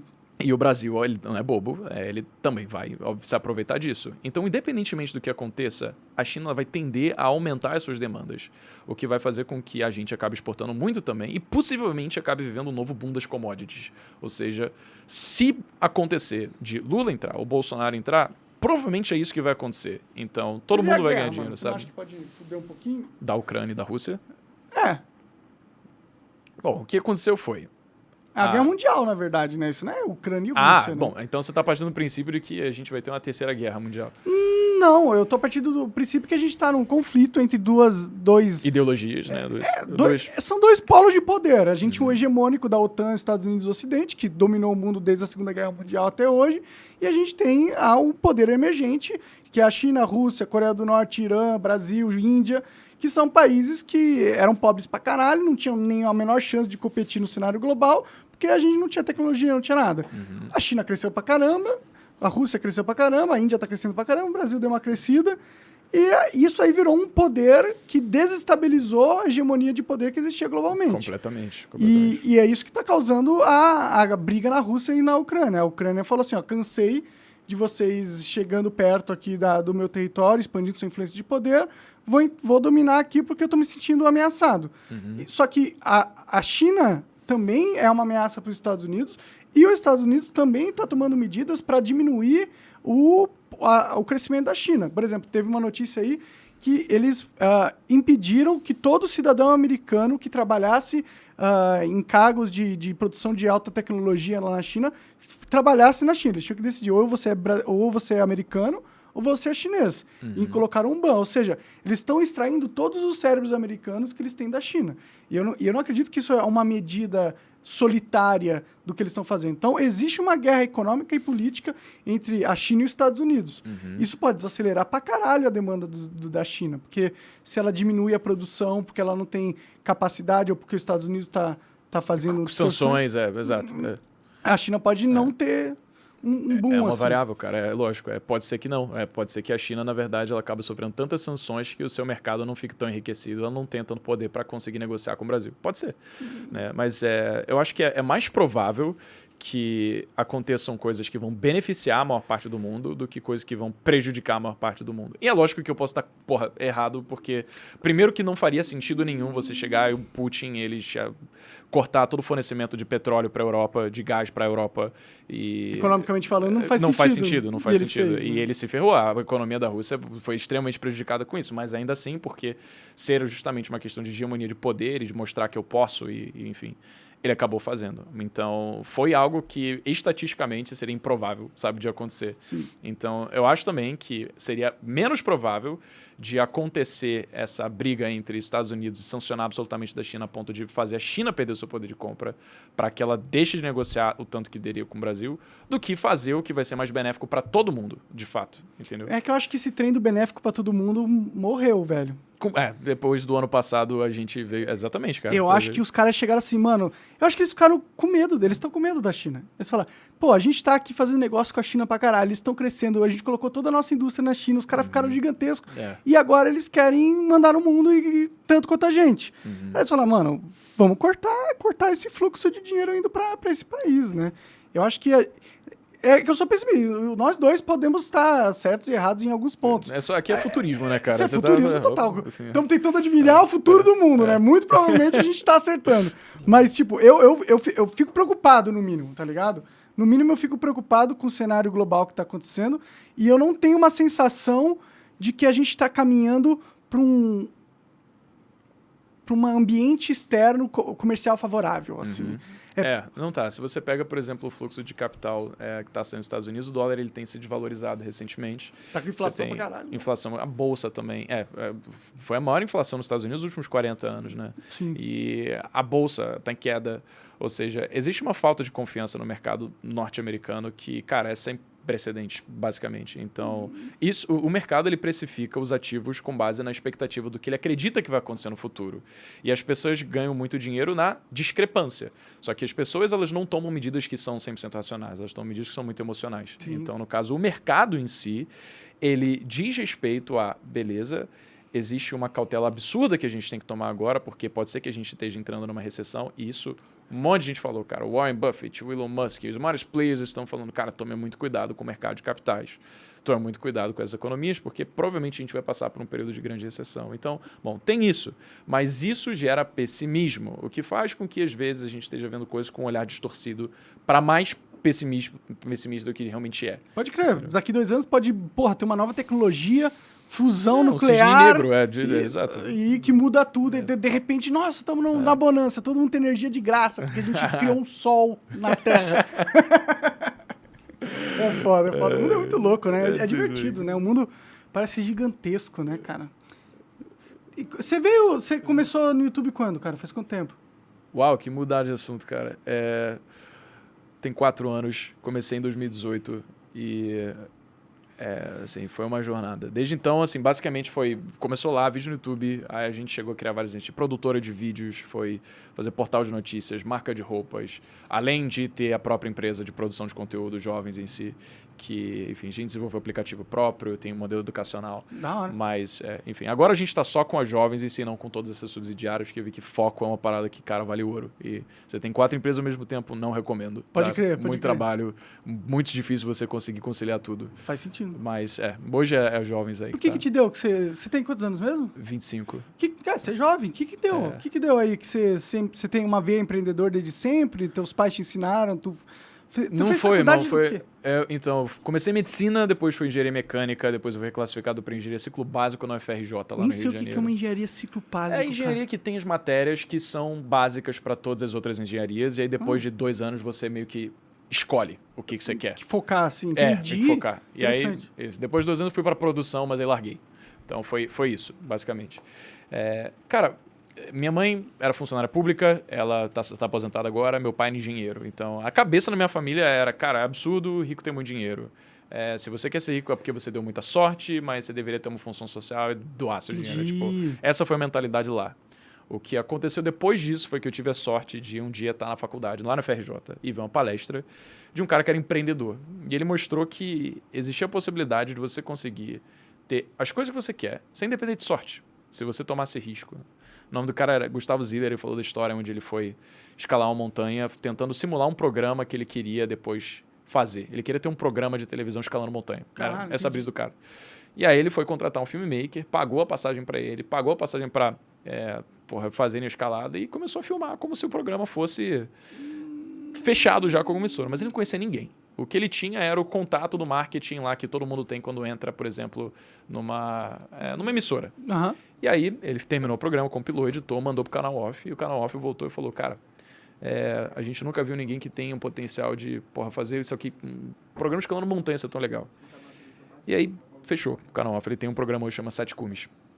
Virou a chave, falei, caraca, como é que pode uma pessoa que fez o próprio futuro, basicamente, assumiu o risco em primeiro momento para depois ela acabar tendo o resultado daquilo? Sim. A minha cabeça era, da minha família, era primeiro você estuda, depois você faz o concurso público, depois... A trilhazinha, né? Padrão para todo mundo. Até que caminho padrão. Você estuda, tem filho, aí você se aposenta aos 65, aí começa a viver a vida. Que foi o que meus pais fizeram, Pode crer. basicamente. Então, acabou que eu percebi que, cara, talvez eu consiga fazer isso aqui. Talvez eu consiga colocar risco na frente do retorno. E se eu arriscar o suficiente, talvez o retorno seja muito grande. E eu decidi largar porque eu queria fazer enquanto eu era jovem, porque eu não queria ficar arrependido de chegar ao momento onde eu tinha, sei lá, 40 e poucos anos, já comprometido com família, com filhos, com várias responsabilidades, e não poder arriscar porque o risco de perder tudo seria muito grande. Pode crer. Então, se eu sou jovem, e eu fui extremamente privilegiado na minha vida, tive educação de qualidade, eu tive teto, eu tive comida, nunca precisei me preocupar em onde que eu ia dormir. Para mim era no sentido de, cara, eu tô numa das melhores momentos da minha vida para fazer isso. Eu tenho muita sorte, eu fui abençoado de ter uma família estruturada. Eu não faria jus a tudo que eu tenho se eu não trabalhasse para honrar isso e assumisse esse risco agora.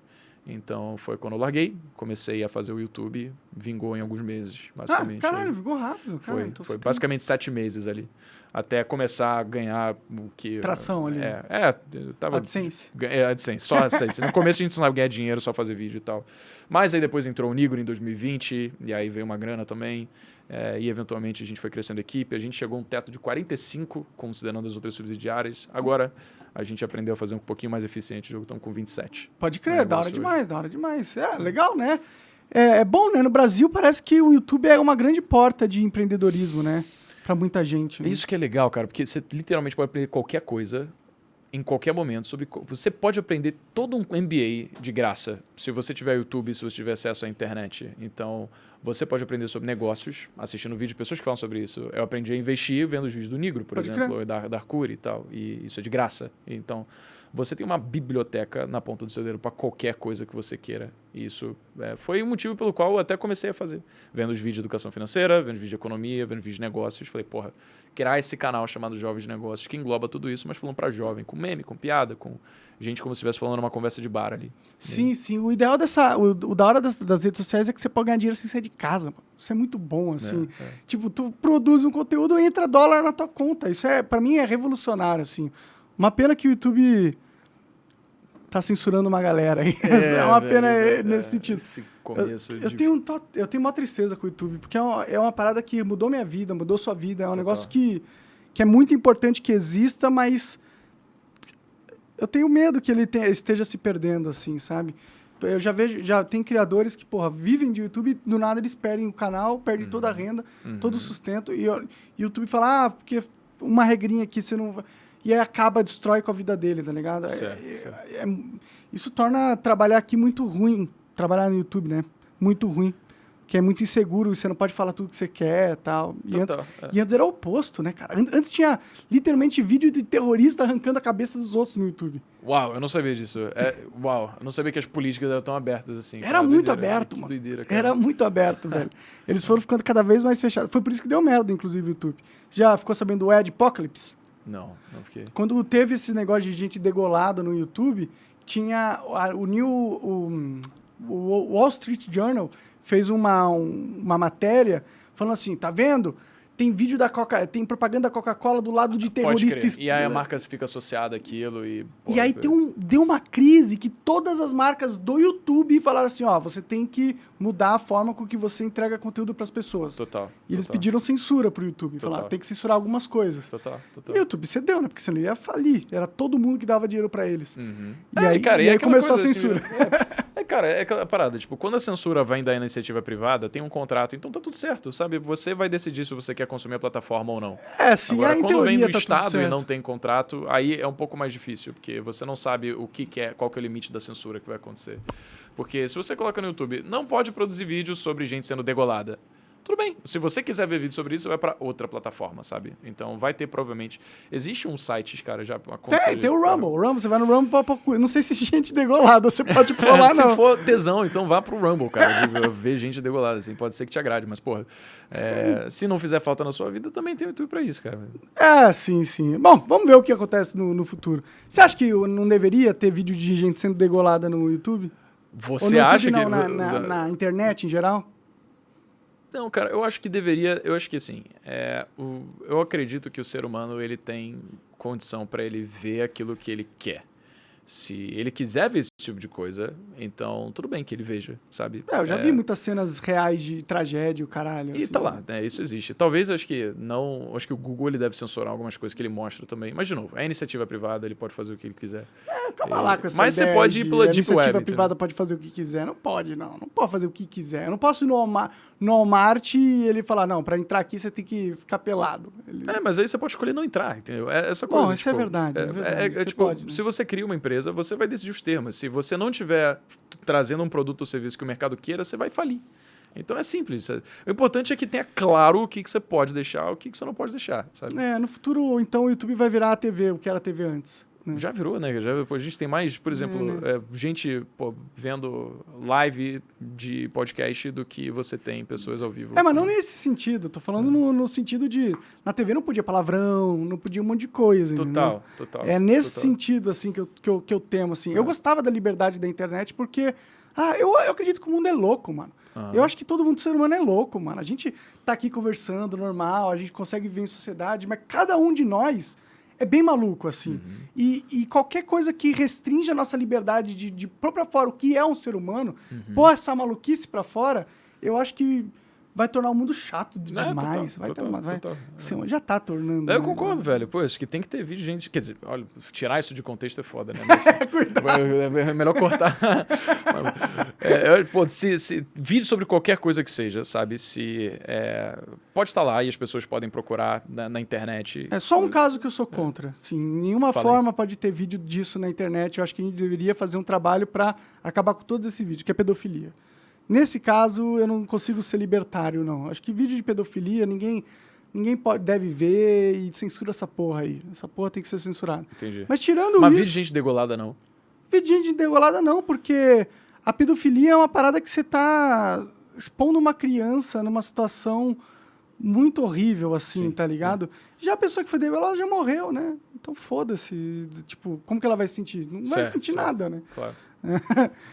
A família dela pode alegar, sim. Mas aqui da pedofilia eu não consigo falar deveria dar, tá ligado? Acho que tem que cortar todo tipo. Isso vai variar. Aquela coisa das importâncias, assim. Pode ser que Monark acabe vendo mais importância em, por exemplo, você manter a integridade da imagem de uma criança, até das pessoas que assistem aquilo, que estão sofrendo um momento horrível, do que uma pessoa que é sendo decapitada, por exemplo, sabe? Sim. Mas ainda assim, você poderia tranquilamente argumentar que não, uma pessoa sendo decapitada é uma cena muito mais horrível porque ela está perdendo a vida do que uma criança. Então, vai variar dependendo de como... É sua interpretação, né? Do subjetivo de cada um, sabe? Por isso que é complicado esse tópico. Esse tópico é bem complicado mesmo, bem complicado. Então você tá otimista? Você acha que o Brasil vai bem? Mudei de assunto pra caralho de novo. Eu faço isso, foi então, mal. Cara, mas você colocou uma pulga atrás da orelha demais, assim, mano. Se realmente acontecer essa coisa das sanções norte-americanas em relação à China, com certeza, cara, tem... toda Big Tech tem mão de obra na China, sabe? Então imagina se isso se perde, basicamente. Eu acho difícil isso acontecer, como eu falei. Acho que é improvável, porque é muito mais barato de se produzir na China do que, às vezes, em outros países. Sim, com certeza.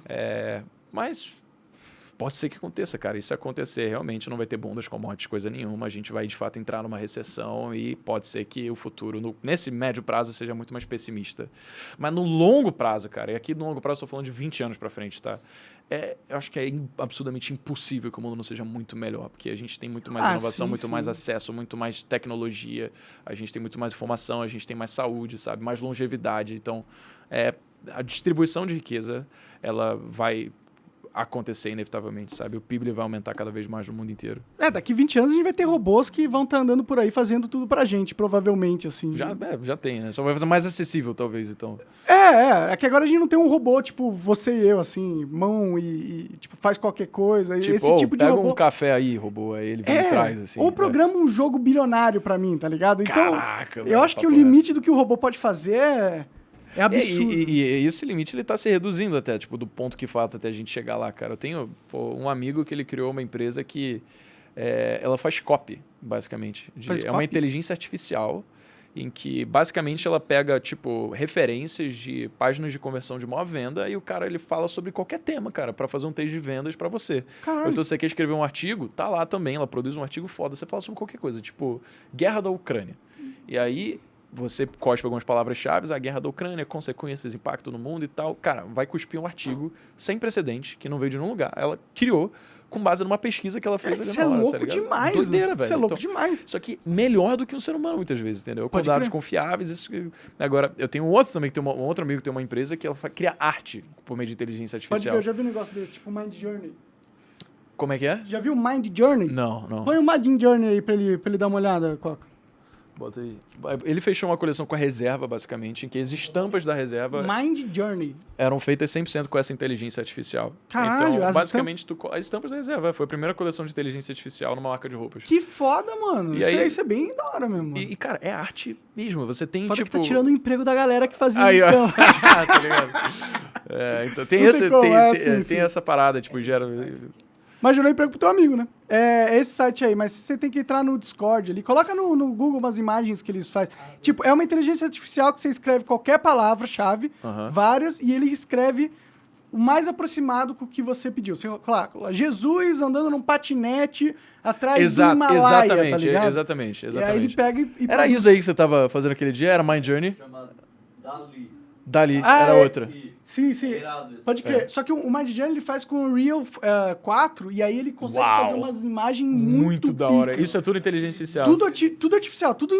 Tudo que foi gerado por uma máquina não tem nenhum... Interferência humana. Fora o programador. Brilhante, cara.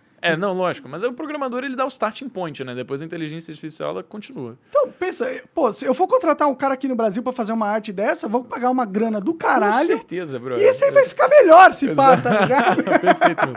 Olha isso, mano. É um pulmão com uma biblioteca dentro, cara. É Que muito bizarro, velho. louco, né, mano? Olha isso, muito mano. louco. Parece cara. uma parada meio Hobbit, um hambúrguer gigante no meio de uma floresta.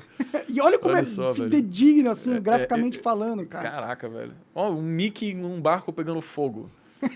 Genial, velho. Essa é o retrato da sociedade atual. Não, e ele parece que ele tá fumando um cachimbo ainda. Ele tá flutuando, tá ligado? Tipo, olha isso, né?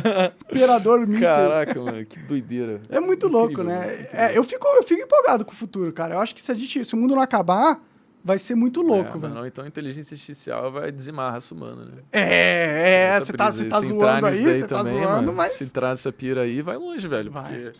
Cara, é que nem, por exemplo, uma formiga. O que uma formiga representa pra você?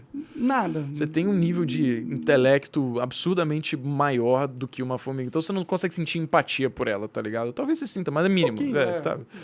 Agora, imagina uma inteligência artificial que olha pra gente como a gente olha pra uma formiga. Esses plebeus, esses seres limitados de capacidade, Por que basicamente. eu preciso deles na Terra? Por quê, cara? Então, eu faço tipo, tudo melhor. não é que eles vão ser contra a gente, mas às vezes, da mesma forma como você acaba pisando numa formiga porque ela tá no seu caminho, às vezes a inteligência artificial acho que é mais conveniente, né, pisar no seu caminho e você não existir mais. Pode crer. Vou jogar uma pira louca aí pra você.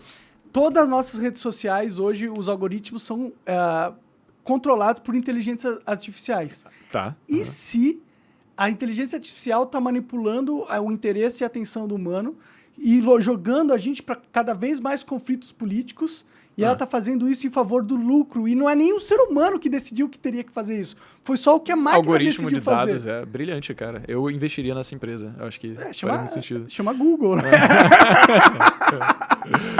É foda, é foda. Tu já viu aquela cidade muito louca que os árabes estão querendo fazer? Ah, o The Line? The Line. Vi, mano. Nossa, cara, bizarro, cara, né? Que isso. você coloca 9 milhões de pessoas numa linha de 200 metros de largura por, tipo, quilômetros e quilômetros de comprimento. Acho que uns 2.000 quilômetros de... Muito louco, né? Absurdo, mas cara. você iria morar numa cidade dessa? Total, 100%. Nossa, você não, velho. Não seria claustrofóbico, Tipo, cara? eu tô partindo do pressuposto, você pode sair, né?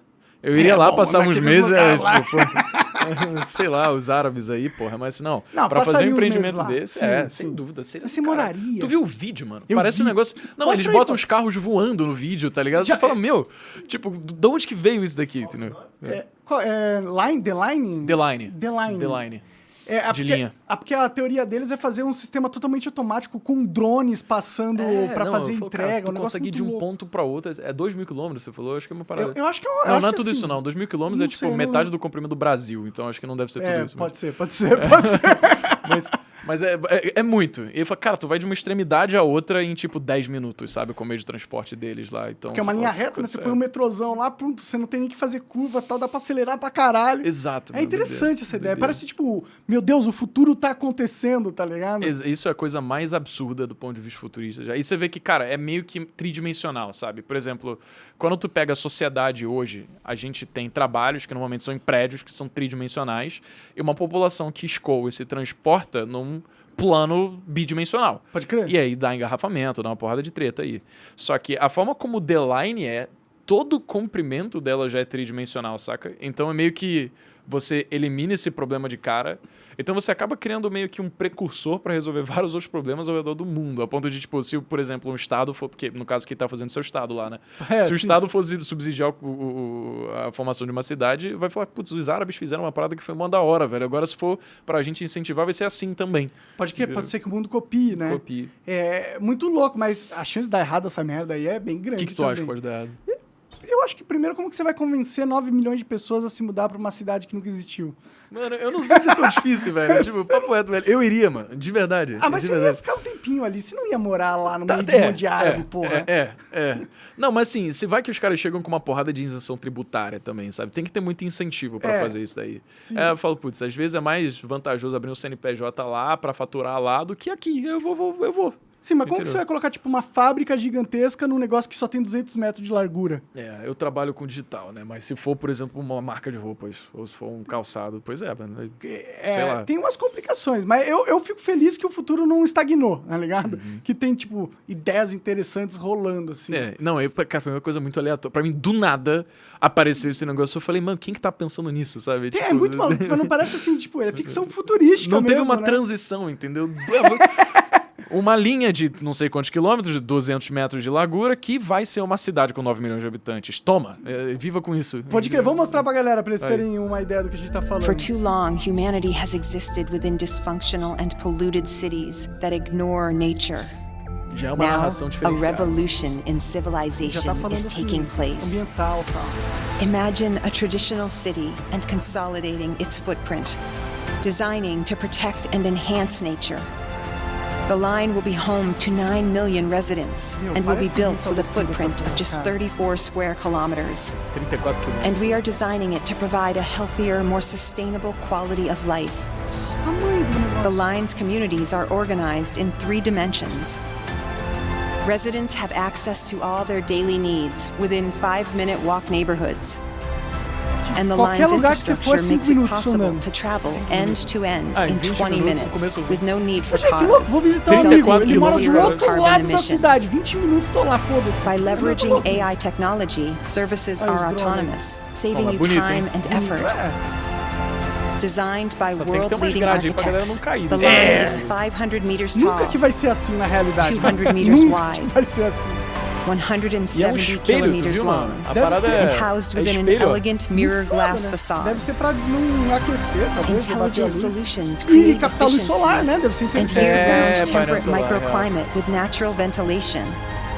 Energy and water supplies are 100% renewable. Eles falam que vai ser 100% The sustentável. line is designed as a series of unique communities, offering a wealth of amenities, providing equitable views and immediate access to the surrounding nature, Todo mundo tá perto da praia, with né? 40% isso é of the legal world demais, sabe? accessible within Pô, 6 Quando- hours. Qual é? Tu já viu aqueles filmes de, porra, a civilização precisou sair da Terra e ficou numa espaçonave autossustentável, Pode assim. crer. Mano, é um pulo isso daí. Você consegue botar 9 milhões de pessoas nesse espacinho, pra você criar uma espaçonave que vai colonizar os planetas, fala, do caralho. Sim. É aquela coisa, assim, você tem a NASA desenvolvendo tecnologias para ganhar a corrida espacial contra a Rússia, por exemplo, e isso acaba gerando tecnologias que a gente tem até hoje, como tecnologia satélite. Então, a gente nunca sabe como o desenvolvimento disso pode impactar na nossa vida diretamente no longo prazo, sabe? No futuro como um todo. Provavelmente várias tecnologias vão ser criadas lá para aquele ecossistema, né? Soluções que vão precisar para uma cidade de uma linha só. Cara, mas isso é muito louco. Eles já começaram a construir. Pior ainda. É mesmo, já começou. Eu não sabia. Tem uma foto dos caminhões, a linha já tá meio que construída já. Pelo menos a escavação já foi feita da linha inteira. Que doideira. Os caras vão fazer mesmo, mano. Que loucura, velho. Não, mano, eu vou passar férias sem a menor dúvida, velho. Vai que é do caralho. Deve ser Você do chega caralho e fala, a mano, experiência. essa é a melhor cidade que eu já vi na vida. Porque é uma utopia, né, velho? Tu escolhe quem que vai entrar. Pensa assim, tipo, provavelmente não vai ser um lugar que tem pobreza. Verdade. Pensa nisso aí. A pobreza vai ser construída embaixo dos espelhos, assim. Do lado dos espelhos vai ter umas favelas, um monte de favela. Parada do lado. meio aquele expresso do amanhã, tá ligado? Total, Que, porra, você vai acha ter que umas não? pessoas. Vai ter, Caraca, vai velho, ter. pesado. Pesado, mano. Mas, bem, eu acho que isso é o tipo de coisa que faz com que a gente realmente veja que é extremamente improvável que o futuro não seja melhor do que o presente, sabe? Porque às vezes a gente fica tão preso nesses problemas que a gente tem hoje e a gente deixa de considerar que tem gente do outro lado do mundo que tá pensando em fazer uma inovação que ninguém tava pensando em começar, mas que pode impactar, às vezes, a forma como a gente vive no longo prazo, saca? E acho que a gente precisa disso, sabe? A gente precisa se inspirar. Quando a gente vê, por exemplo, a SpaceX, que tem esse projeto de levar a humanidade para ir para Marte e poder criar uma colônia sustentável lá, independentemente de você querer morar em Marte ou não, acho que a gente precisa de... tem tanta coisa merda acontecendo que olhar para as estrelas e pensar, caramba, cara, existe um universo inteiro que a gente pode explorar, sabe? E... A gente tem que ver que tá progredindo, né? A gente tem essa necessidade. A gente não quer estar num jogo estagnado, né? Ninguém gosta de construir um personagem no RPG, ele tá sempre com a mesma armadura, matando sempre os mesmos monstros. Você não ganha mana com nada, tá ligado? Fica como, pô. A gente quer poder sentir como se a vida valesse a pena, sabe? E às vezes a gente fica preso só em debate político, a gente fica preso só em debate sobre, desigualdade, ou então pobreza, sociedade. E elas são coisas extremamente importantes, obviamente, sabe? Mas eu acho que o que move a gente a querer construir coisas grandiosas para o mundo e para nossa vida, principalmente, é a crença de que o futuro ele precisa ser melhor do que o presente, sabe? Eu acho que isso daqui faz justamente isso. Você começa a olhar e fala, putz, às vezes eu quero trabalhar nesse projeto. Às vezes eu quero poder ajudar pessoas, sociedades a se desenvolverem com projetos tão fodas quanto esse daqui. E isso acaba fazendo a vida de uma pessoa, sabe? Sim. Aí você, olha, eu particularmente gosto demais de astrofísica. Então, putz, a gente pensar que existem trilhões de estrelas, cada uma delas com um sistema de planetas orbitando, cada uma delas com um mundo, com a sua atmosfera, com o seu, às vezes, ecossistema, sabe? Que estão ali prontos para ser explorados, entendeu? Eu acho muito mais tesão você pensar nessas coisas que a gente pode descobrir do que ficar preso em brigar com o amiguinho, porque ele pensa diferente de você numa questão tão pontual na vida, saca? Tipo, combate político. E a gente tá preso nesse looping da polarização, infelizmente. Quando será que o Brasil vai criar um The Line aqui? Uau! Nunca! Mano, pode ser que demore um pouquinho, né? Mas acho que é isso, tipo, acreditar que vai rolar. Eu acredito. Vamos torcer, porque senão a alternativa é se matar, né? Porra, vai fazer o quê? Tem que torcer para que seja bom o negócio, né? Total. Que melhore. Total. E eu acredito, eu acho que... olha as coisas que você está discutindo. Os vídeos que você fez lá do Lula e do Bolsonaro trouxeram informações importantes para as pessoas que, num outro contexto histórico... Não faria sentido. E teve visualização pra caralho. Então foram milhões de pessoas impactadas com informações ultra importantes há 2 semanas da eleição. Uma semana. Agora vai ser dia 9, né? Nossa, eu tô ansioso pra esse... Eu quero que acabe logo, cara. Total. Eu não aguento mais eleição. Recuperar os amigos, né, cara? É importante. Né? Será que vai parar, mano, a polarização depois que um ou outro ganhar? Acaba com essa parada? Você se lembra quando era Bolsonaro e Haddad? Lembro, mais ou menos. Então, não mudou nada, né? Não desde mudou então. porra nenhuma. Continua a polarização desde então, velho. Piorou, eu acho se a gente for pensar. Eu acho que o que mais provável acontecer, no caso do Lula foi eleito, às vezes... É isso, cara. Censura acontecer de forma desmedida, acontecer cada vez mais. Sim. O governo ele ficar cada vez maior. E aí as pessoas elas vão começar a perceber o seguinte, putz, se bobear, não tá sendo tão bom quanto eu esperava. Mas até isso é improvável por causa daquelas coisas. Se a China começar a importar pra caramba, e aí tem bundas commodities, e a galera... Cara, se o Lula for eleito e acontecer esse negócio do bundas commodities de novo, todo mundo vai achar que o Lula foi o cara. É verdade. Tá ligado? Porque ele sofreu outra cagada. Deu baita sorte de entrar no momento certo também, entendeu? Mas independentemente se fosse o Lula ou o Bolsonaro, isso é isso que ia acontecer. Mas acho que tem duas coisas que podem acontecer, né? Isso... Então, todo mundo começar a ganhar dinheiro e aí talvez a galera que tivesse tão pró-Bolsonaro comece a ver, nossa, o Lula não é tão ruim, então todo mundo ganha dinheiro. Sim. Ou o que pode acontecer é, na verdade, existir um excesso de censura, o nível de intervencionismo aumentar cada vez mais, não só em relação à economia, mas em relação à mídia, por exemplo, e as pessoas começarem a perceber que, caralho, não era só para fake news, era para qualquer coisa. Eu aposto nessa realidade aí, cara. Infelizmente, eu dou uma apostadinha. E aí vai ver que, às vezes, a galera vai falar, se bobear, o Bolsonaro não era tão ruim assim. Então, eu acho que é meio que várias possibilidades do que pode acontecer. Vamos torcer, né? Vamos torcer. Breno, cara, obrigado, velho. Obrigado por ter colado aí, conversar comigo. Mano, uma honra o convite, cara. Admiro o teu trabalho, de verdade. Acho que o que você construiu ao longo do tempo foi, porra, sem precedente. Você foi uma das pessoas que inspirou muita gente a poder escolher o que fazer com carreira, cara. Você, pô, da tua forma muito única, com a tua personalidade, conseguiu fazer com que... doidão. Cara, você tá falando de política, velho, que é um assunto que muita gente tem muita opinião pra falar. Só que pouca gente tem embasamento pra falar. Sim. E conversar contigo, você percebe, você vê que você não é uma pessoa que é desprovida de intelecto. Pô, tu pensa, você tá acompanhando as notícias, você estuda. Então, porra, eu acho que é maneiro porque você tem muito conforto pra falar das coisas que você fala e você traz uma visão muito sua, muito única, que é muito em relação ao que o brasileiro é no geral, saca? Então, cara, eu sou um povo médio, assim, eu sou um povo comum que fala as coisas que ia ver e tal. Não, cara, não é. Eu me surpreendi muito com esse papo, tá? Então, poxa, parabéns, cara, pelo teu trabalho, de verdade, você tá construindo, obrigado. Cara. Eu quero mais é que você voe mesmo, mano, que acontecimentos do passado tenham sido nada mais do que pontos de crescimento. E agora o resto é só fazer o mundo um lugar melhor e vambora. Da hora, cara. Obrigado, agradeço. Valeu, achei o papo foda. Obrigado mesmo por ter vindo. Vai lá, Jovem de Negócio, canal bombando, vários conteúdos foda. Fala o Instagram. Fala o Instagram. Instagram é @Breno Perrucho. Isso. TikTok, LinkedIn, essas coisas. Tudo Breno isso. Perrucho. Breno Perrucho. É isso aí. Isso é bom. Boa. Da hora. Obrigado. Valeu, galera. Tamo junto. Até mais. Valeu. Tchau.